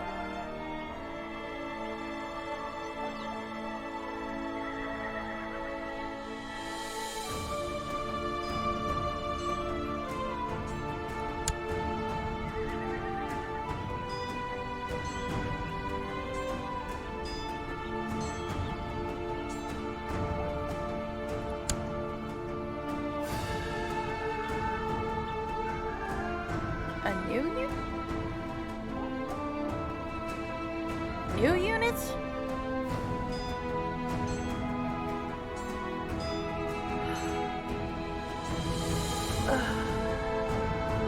Okay, so why isn't there just an option to select number of troops?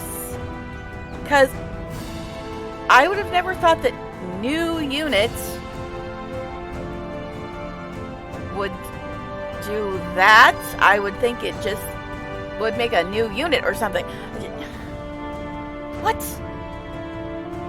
So you're saying this is the one I need? But nowhere is there an indication that says this will let you pick certain amount. Shouldn't there just be something like rebalance troops or something? So frustrating. How are you supposed to know this? I'm saying, if I'm playing this without somebody in chat who knows the game, how would I ever freaking know that that's what I need to hit? Nothing in the game is telling me that. Nothing. The only way I know that is because I'm asking someone else outside of the game how to do what I want to do. The game is not telling me that. The game is not telling me anything about this tab or how to use it or anything like that. It's just Here, go to war.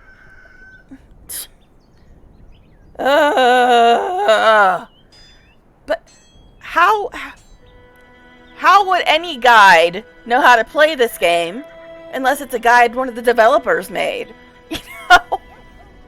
I'd have to watch something the devs themselves made, because how would anybody just playing the game for the first time themselves have any clue what the hell this shit does? It's just so freaking annoying. Because I would have never thought, oh, new unit is what I need to hit here. And I didn't want split, because that would be like, oh, well, I'd lose half my army if I hit that.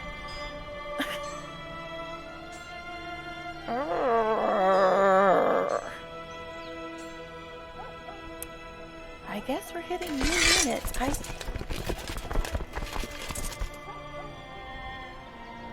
And this makes no fucking sense to me either. This other thing that just popped up at me. Okay,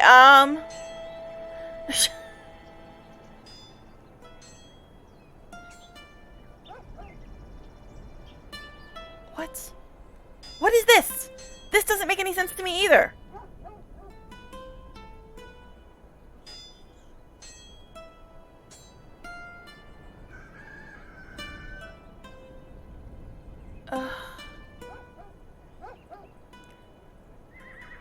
I'm looking at this and this doesn't tell me anything. What does this tell me? Nothing.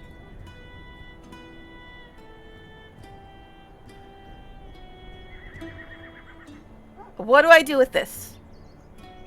This is just listing my troops. How is that reorganizing them? I don't see how. It's just giving me a list of who's in this army and who's in this army.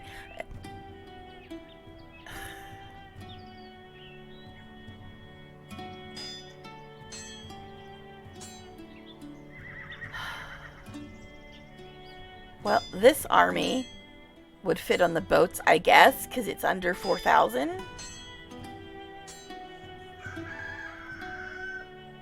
So if I hit this one, that would be under 4,000. And it says it unselects all other units. Okay. You have 2 units now. One is on the left, one right. Clicking the arrows will designate them to the right or left. What?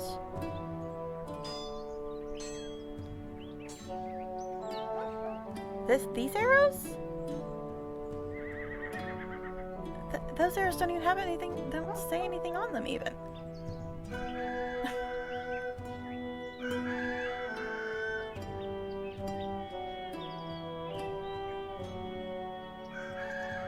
Two units, one on the left and one on the right. Clicking on the arrows. What? This arrow says nothing.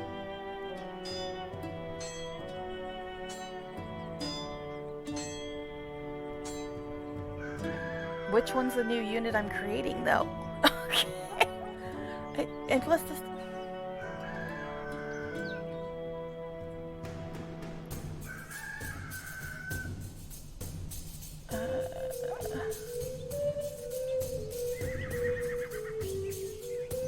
Now, if I do this, want to just push all these guys over here?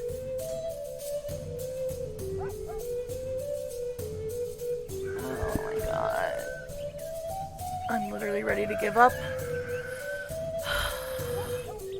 This is so frustrating. Nothing is explained. Nothing.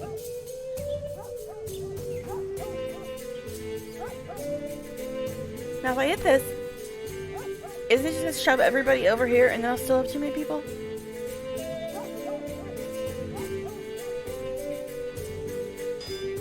The right tab is a new unit. How? Where does it tell me that? Where does it tell me which one's the new unit?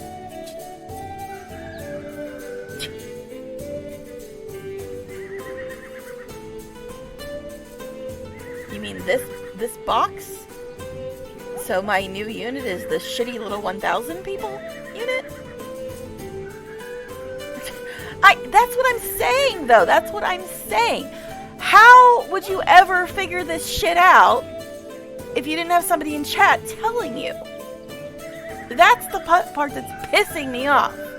Because if I was playing this on my own, I would have no freaking clue what I'm supposed to be doing here.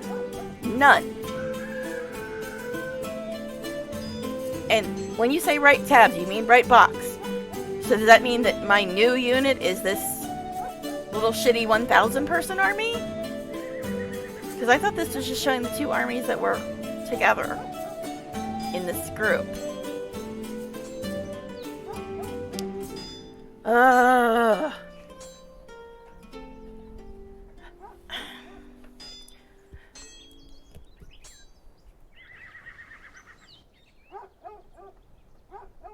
Now, if I hit that,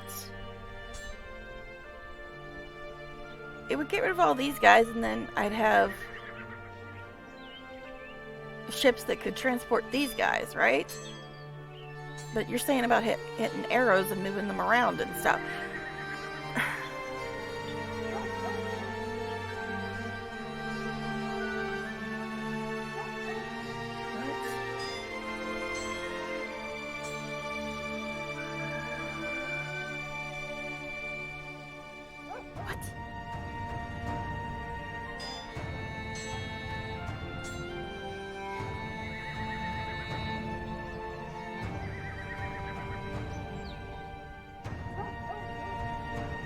I'm completely fucking stuck.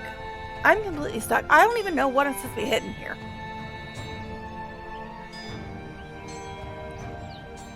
I would think that if I hit this, it would get rid of these guys and leave me with these guys, and then I could put them on the boats. But you're saying about clicking arrows and moving them back and forth? What?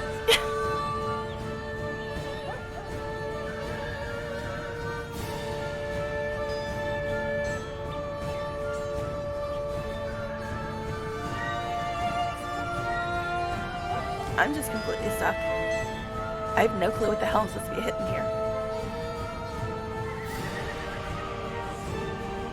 What will allow me to do what I'm trying to do?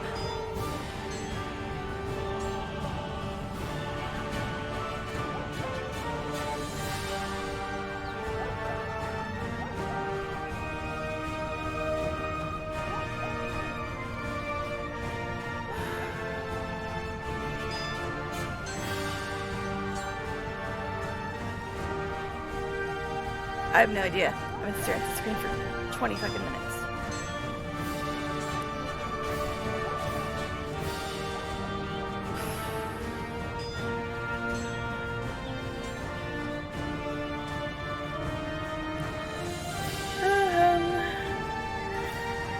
You have 5,000 right now, and this will split a smaller army.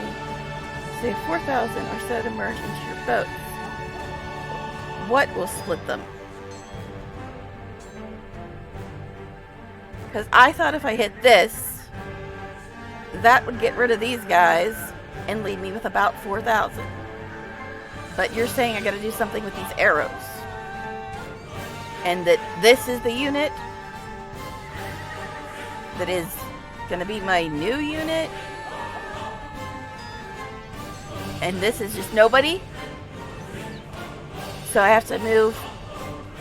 Even though there's 4,000 in this group, which would be fine for the boats, I need to, one by one, move people over into here until I get to the 4,000 I need, instead of just hitting this, getting rid of these guys, and putting these ones on the boat. I have to do it clicky, clicky, clicky, send these ones over, then send these ones over, send then these ones over until I get to 4,000. I have to do that instead of just hitting this.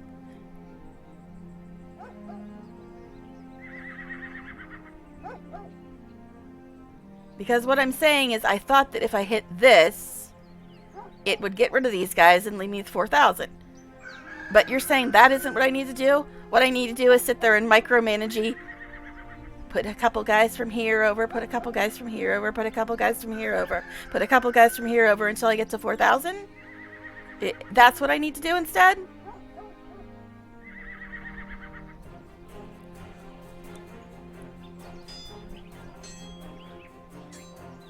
Because the game sure as shit ain't telling me how to do it. The game ain't telling me anything. Some tutorial.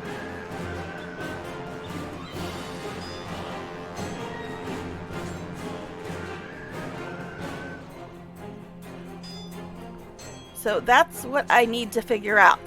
Can I just select this and use these guys? Or do I have to use these guys and therefore micromanaging move people over until I get to the right number? Will this button work to let me use these guys, or do I have to micromanage push everybody over until I get to 4,000?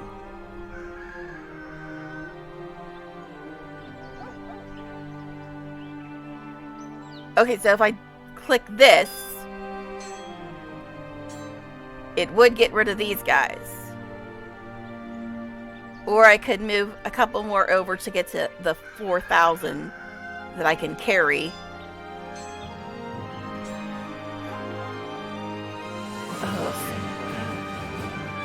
Okay, so it says each boat can carry... Well, thanks to Wiki, not the game, but Wiki, you said that each boat can carry 100 people. So the most I can take is 4,700. So I could push people over here, from here, till I get to 4,700. And then hit this to get rid of the leftovers.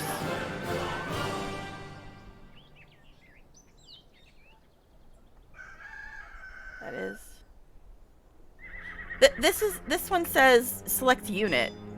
And it says unselects all other units.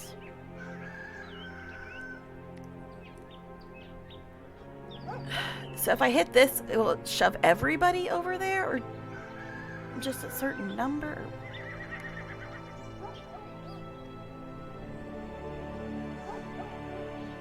So that left box, okay. Alright, now if I hit this arrow right here, does it put all 1,100 people over there? Or can I pick how many people it puts over there? Because I only want like 757 of them. Or 67. 57, something. 67. Well, yeah, but I was told, like, before that if you click anything, you're screwed. Don't click anything until you know. Until you know what you're doing.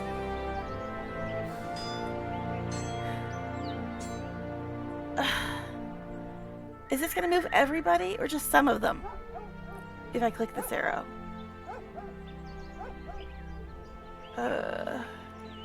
It moved them all. Fucking great.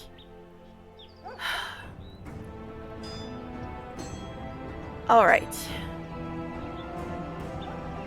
So, I need to get us down to 4,700. So I need to throw out like 400 dudes. Yeah, but earlier I was told, don't hit that button unless you know what you're doing, because you can't go back. So that's why I'm afraid to click anything now. Alright, so I need to throw out 400 dudes. Alright, so these guys, you can go over there. That just puts me right back there. Alright, wonderful. It puts me right back at the number I had.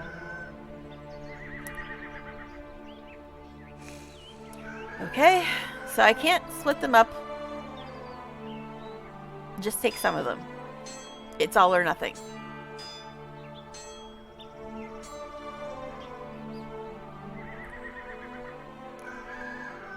Alright, great.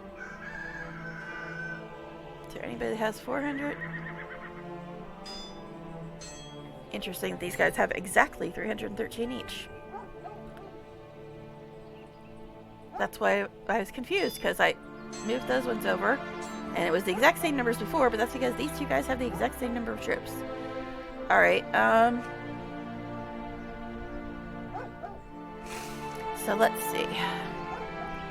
I guess I should have just done what I was planning to do and just keep these guys, because I can't split them up in a way that makes sense.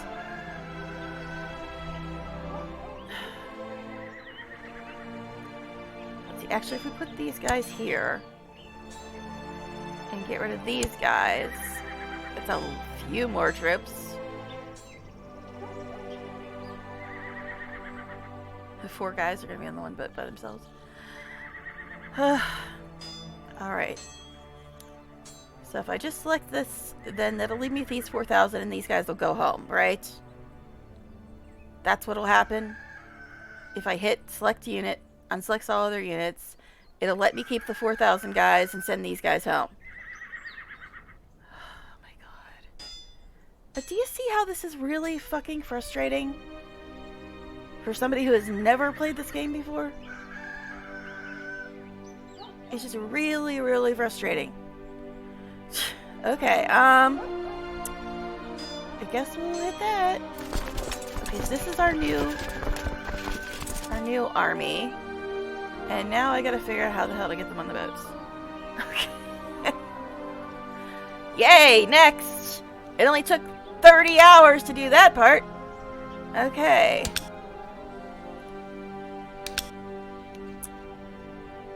Alright, so now, can I actually get these people onto these boats, or is that going to be a whole other huge pile of bullshit? Okay, let's see.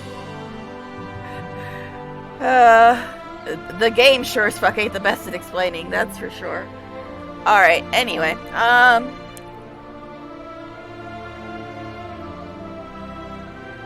it says, what? Why? Why is it still telling me I don't have enough? Oh my god. Seriously, game? If each boat...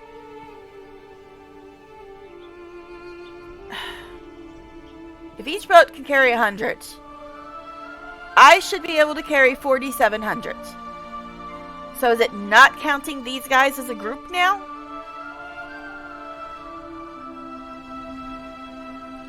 Even though I had them set to be merged with these other idiots, right? Yeah, they're merged. They're 47. So that should be 4,700. So what? How did I get back to 512? What the? Now it says 4,005. A second ago it said 5,112.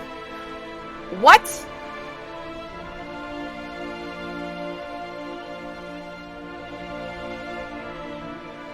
I thought they were in port. 40 need to be in port, so highlight the 40 boats. I thought they were already in port. Okay.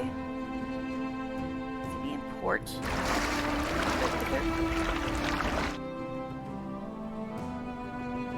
Okay, now I gotta unpause again so people can bitch at me about having their boats. Ah! To load your troops after you spent 700 fucking hours trying to figure it out. Thank you, Tooltip. Okay, to load your troops onto ships, bring your fleet into port by ordering it to move into one of your land provinces. Yeah, tell the boat to go on land, because that makes sense.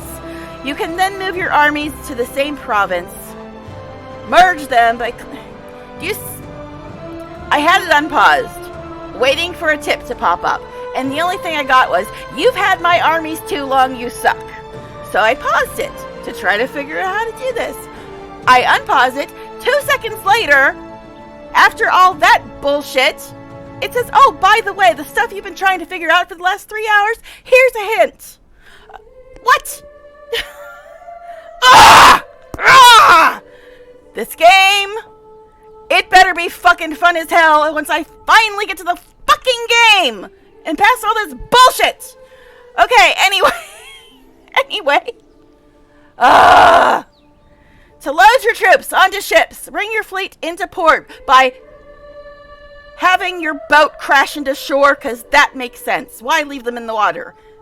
Put them back on the bank. Yeah, sure, great. Alright, you can then move your armies to the same province, merge them by clicking the Merge Troops button like before, and click the Embark Army button, which will tell you can't do it 15 times. You can also move your armies onto a fleet at sea by keeping the fleet in a coastal sea, which I thought I was doing, in a coastal sea province and moving your troops onto your ships. Note that larger fleets are required for transporting larger armies. I thought that they were in a coastal sea. I mean, it says coast of Asturias. That would imply coastal sea, would it not? But whatever. Okay. So I can crash the boat onto shore. Or I can have these fools who once again think they're 5,112 swim out to the boats. Because the embark army button doesn't like me, because for some reason it keeps putting me back at 5,112 after I threw out a bunch of people.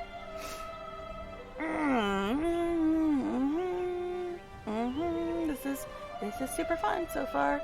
Okay, anyway.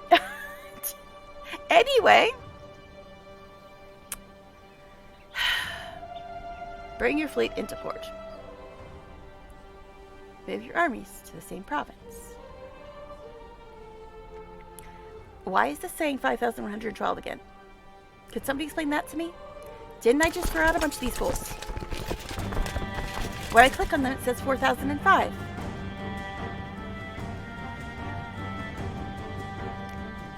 When I unclick them, it says 5,112.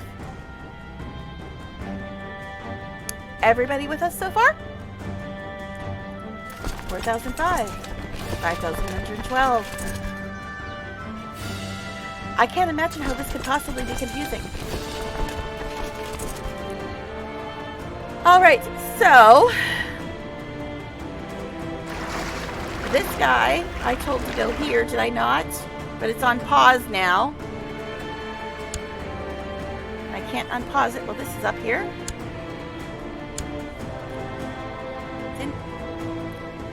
Didn't I tell you to go here? I literally have to send you all one at a time. Is that what you're telling me? Okay, great.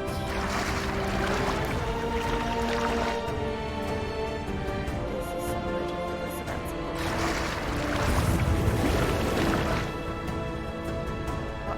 How are we 10 and 10? No, go away.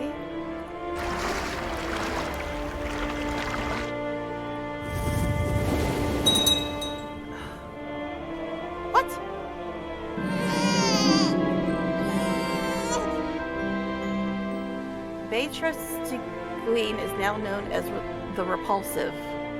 Why? You have a new heir. If your character dies, now you play as Enderkina Alfonso. Okay, so we had a daughter while I'm fucking around these boats. But why is Beatrice now known as the Repulsive? What?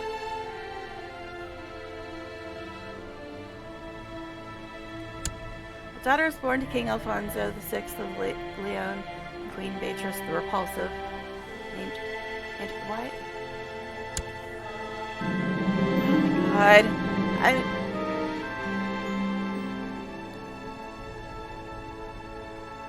I still trying to figure out these fucking boats, and we got weirdness going on with the wife getting strange names that have no explanation. But okay, you now have a daughter and heir. Your realm follows the agnatic cognatic Gavelkin law. Say that 15 times fast. Which means that daughters inherit only if there are no sons, and all titles will be distributed among your children upon death. You should know that vassals tend to dislike female rulers because they suck ass. That's the Middle Ages for you. Available succession laws and gender laws can be viewed under the laws view. Okay, great, but why is she known as the Repulsive? Explain this to me.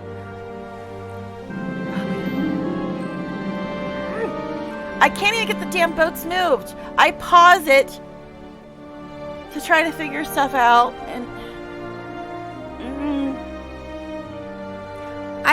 I can't even tell what boats have moved because it kept changing from 30 to 10 to 20 to 27 to 30 to 10 to 20. What? When your fleet has reached its destination, you can disembark your armies by clicking on the select troops. I can't even get the damn troops on the boat yet, sir. While you have your fleet targeted,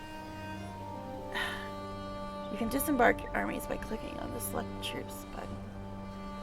While you have your fleet targeted, after that, you can right-click on the province you wish to move them to. Note that when you disembark your armies into battle, you will get a penalty for that fight. Why? Are they supposed to fight from the boat instead? Whatever. Just whatever. Alright, so I don't know what the hell is going on with our boats. It looks like we suddenly only have 20 boats instead of 47. But okay. Cool. I still don't know what the hell's going on with my wife. And why she has strange nicknames now.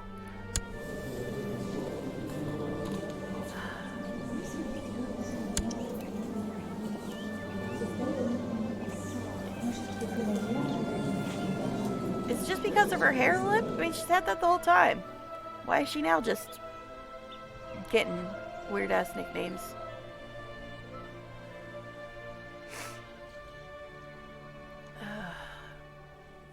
Age 0. Hey, at least my daughter's a Leo. Leos are cool. Alright.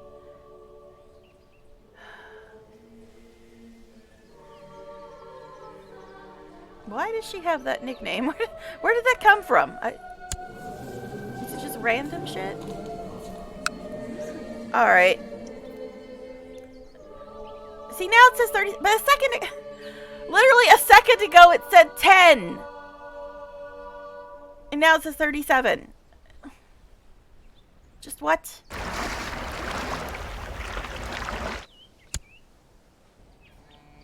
We'll go. We'll go. And now...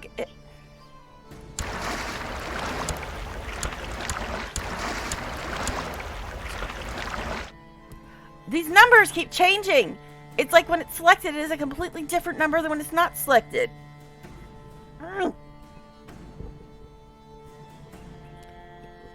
Well, it looks like they're one now. It says there's 47. Right?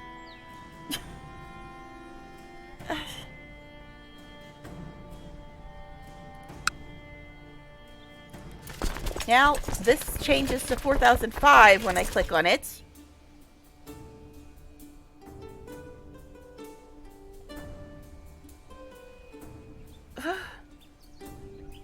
Look at this. Look at this shit.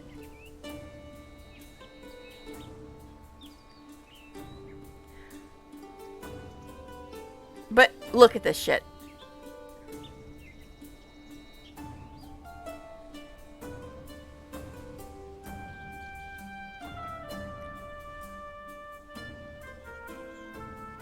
It's still telling me they won't fit. Even though that says 47, that says 4005.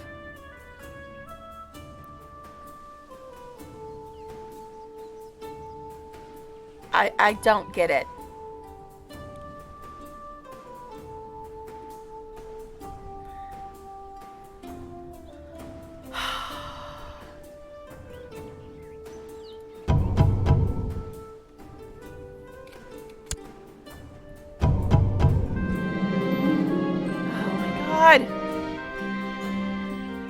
Can you just let me get my damn boat sorted out? As is tradition, my wife Beatrice underwent her churching. Didn't know churching wasn't even a word, but after recovering and cleansing herself from the recent pregnancy, unfortunately her mood was not improved by taking the Holy Communion. Perhaps some old sin is still weighing on her soul.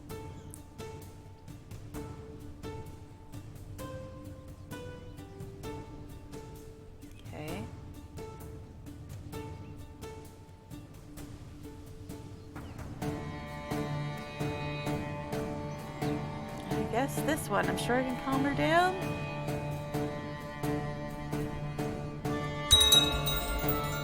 Treating people nicely feels good. I've gained the kind trait to go with my deceitful shit. Alright, so I don't know, man. I don't know what is going on with this. I do not get it. Why I can't get on the boat.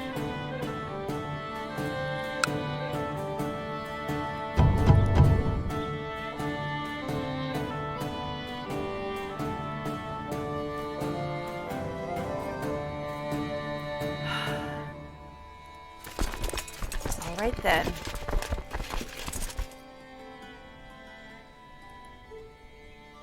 It's not even letting me click on new unit now. To try to throw more people out.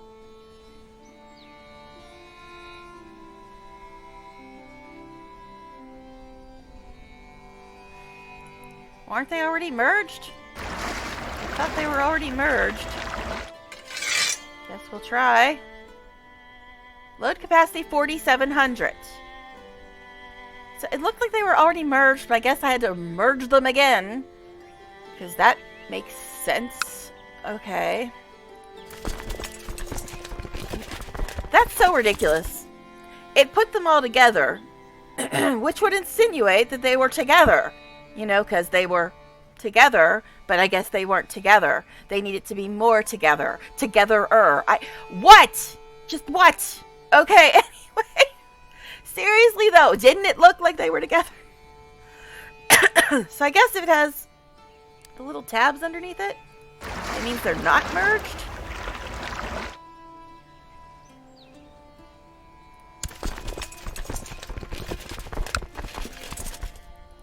Okay. I don't know, man. But my throat's going. So I'm gonna have to get a cough drop now. Alright, so it says they're merged now, I guess. This is not frustrating at all. What do you mean? Alright, so apparently we can embark them now. After 3 hours. Okay. Yay, we did it. Victory. Did we win the game because we figured out how to get the people on the boats? That's how you win the game, right? It should be, because that was a lot of work. Okay, now we gotta figure out how to go over to this stupid tiny little island and attack them. Alright, great, cool, love it.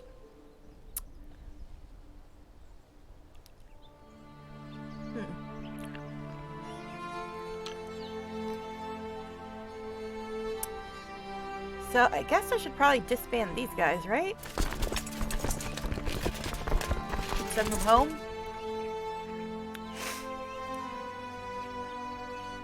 Because we're not going to use them.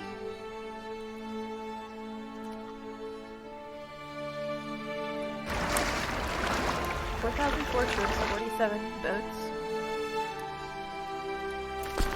So I guess I should send these guys home? Since they're not going?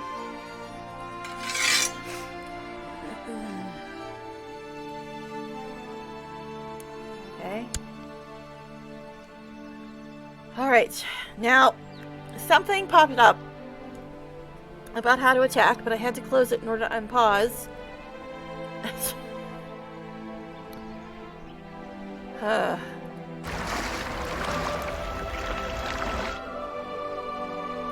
So I guess now we're supposed to go down here, but I don't remember what to do after that because I had to close the damn thing just to unpause the game. And I don't have photographic memory. Sorry, guys.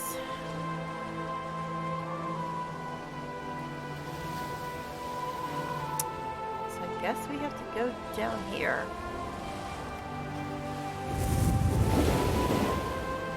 Just go there for now. See if we get eaten by sharks or something on the way, because that'd be cool. After all that time trying to get on the boats, hit an iceberg, something.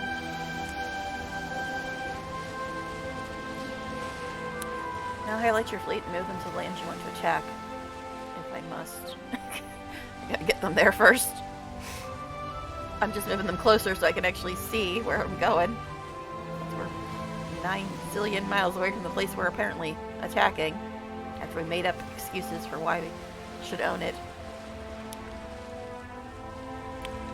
Okay. Let me go save again before I mess up something else. Because you know I will. Alright. So highlight your fleet and move them to the land you want to attack.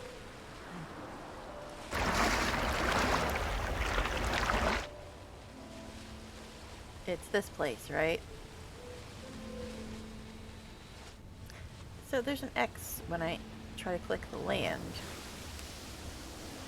But there's not an X when I try to click the army. Yes, we'll do that.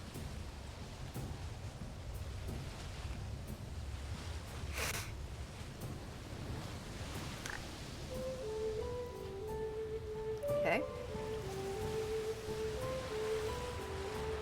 I highlighted it, I clicked it.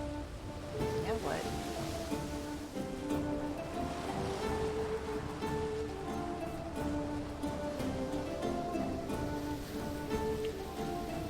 Guess you go there. It don't even fit on this damn island, it's so big. Trying to bark with one of those tabs, what? What? Who the hell is Velasquita?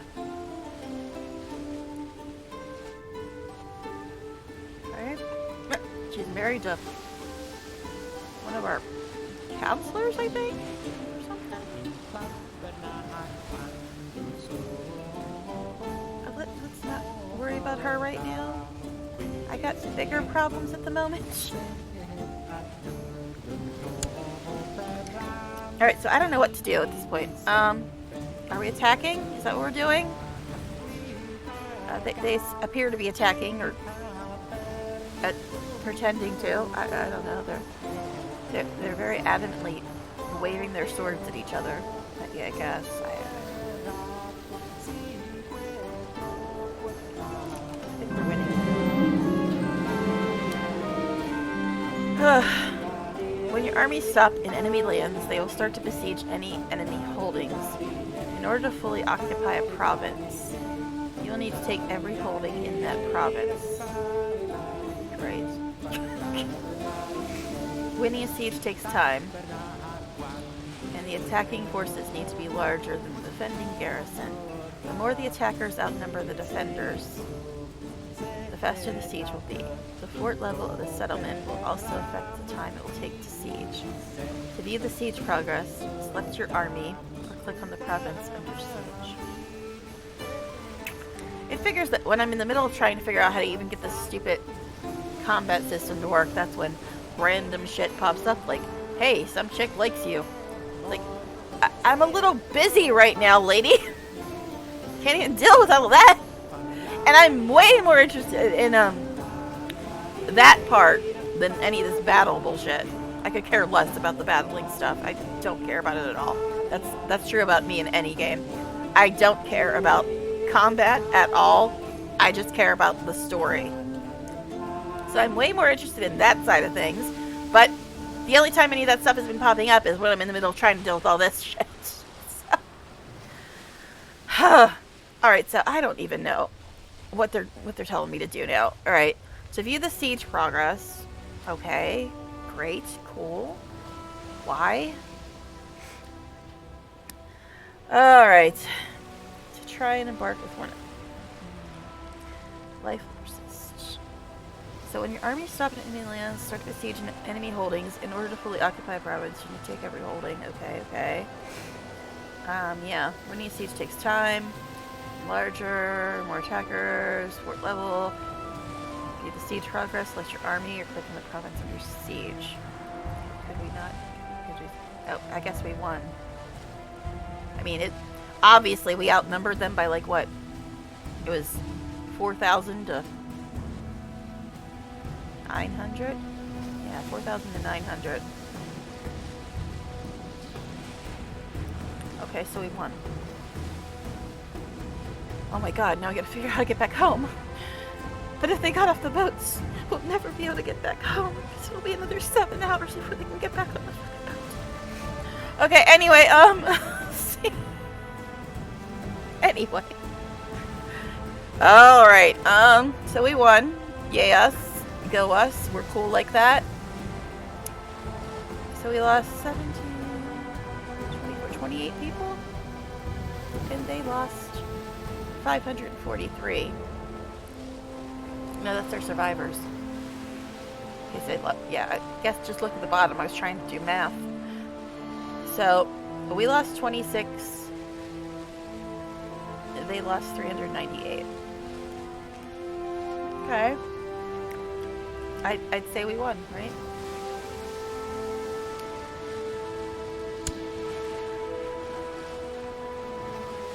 Now what? Okay. Let's talk about the siege, but we won, right? So I don't need to even worry about that, because we won, right? We're done? We're done, pupils? Why are you still here, buddy? I'm hearing noises again. Anyway, yeah. So, I think we won. Cool. I don't know why it's telling me about sieges, because we won, right?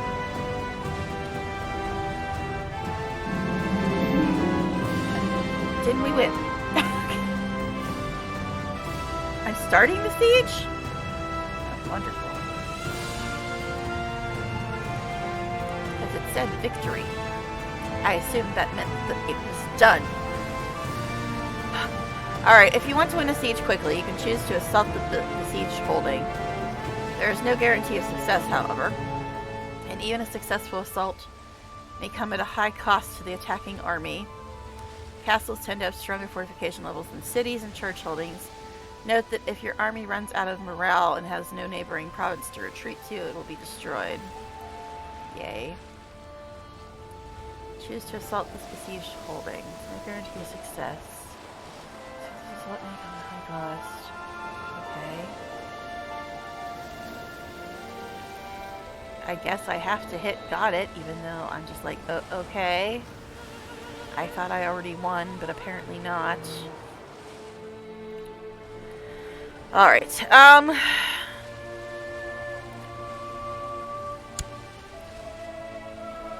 don't know what we're doing now. What are we doing now? Does anybody know? So we're sieging them? Is that what we're doing now? That guy's facing the bottom with the swords around it. And you get... And that gets to 100%, the war will be over. Okay, now how would I know that if you weren't telling me that? I knew that it showed the face of the dude I was fighting. I knew that much, but I didn't even notice the 39% or have any clue what it meant. But, okay. This guy just chilling here. Yeah, probably. Like, now that you've been trying to figure this out for 3 hours and are so frustrated you're ready to uninstall the game, here's what you need to do. Thanks, buddies. But anyway, that's all beside the point, though, guys, because, it's 2, and I've been on for, like, 4 hours. I usually only go about 4 hours because I gotta eat and stuff before I gotta go deal with the housemate's kid getting home from school, which is super fun. So, thank you so much for helping, guys, because the game sure as hell wasn't helping much. I think, overall, once I figure out even what the hell they want me to do half the time, it might be a really cool game, but trying to figure it out without having somebody constantly help me, that's a little bit difficult. It's Christmas, everybody, in the game. Alright. But, Christmas War, wonderful, fun for everybody. But, okay, so, I think, I want to get to the part of the game I'm interested in, which is all the drama and intrigue and court happenings and all that stuff. That's the part that really appeals to me about this game. And all this other stuff is just kind of a nuisance to me. All this, like, combat and war stuff, because I don't care about it at all. And the mechanics are very impossible to figure out. So it's kind of a mixed bag for me. I really want to get to the cool stuff. Oh, trust me, you were helping as much as you could. This this game needs to be blamed for the confusion. I mean, without you, I would still probably be stuck back in the whole trying to figure out how to get married part. But,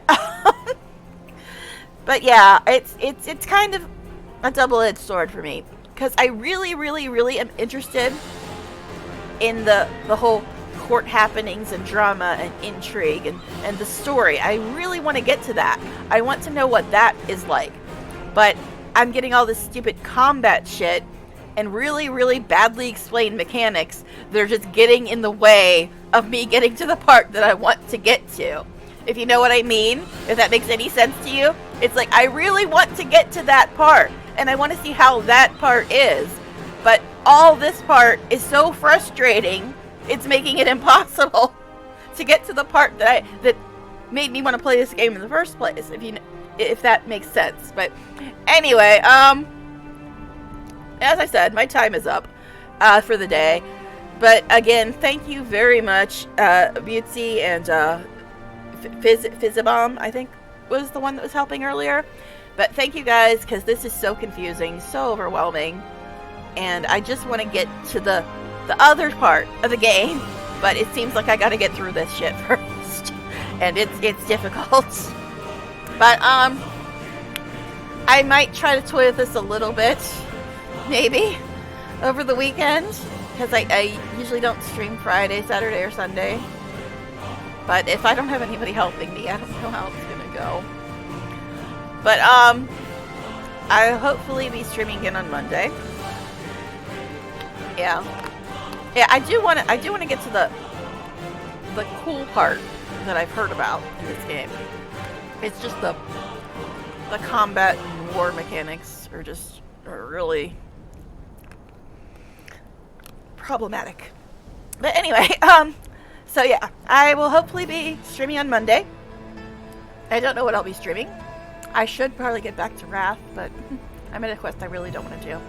So I've been kind of postponing it this week by playing other stuff. But anyway, thank you guys for hanging out. Thank you for chatting. And hopefully I'll see you on Monday. I'm not sure what I'll be playing, but you can check my Twitter. I sometimes post on there saying what I'm doing, what I'm going to do, when I'm going to stream, if I can't stream, etc., etc. So check that out. Or just give me a follow, and then you'll know when I go live, and you can see what I'm playing. But I should be on Monday, hopefully. So, bye for now, everybody.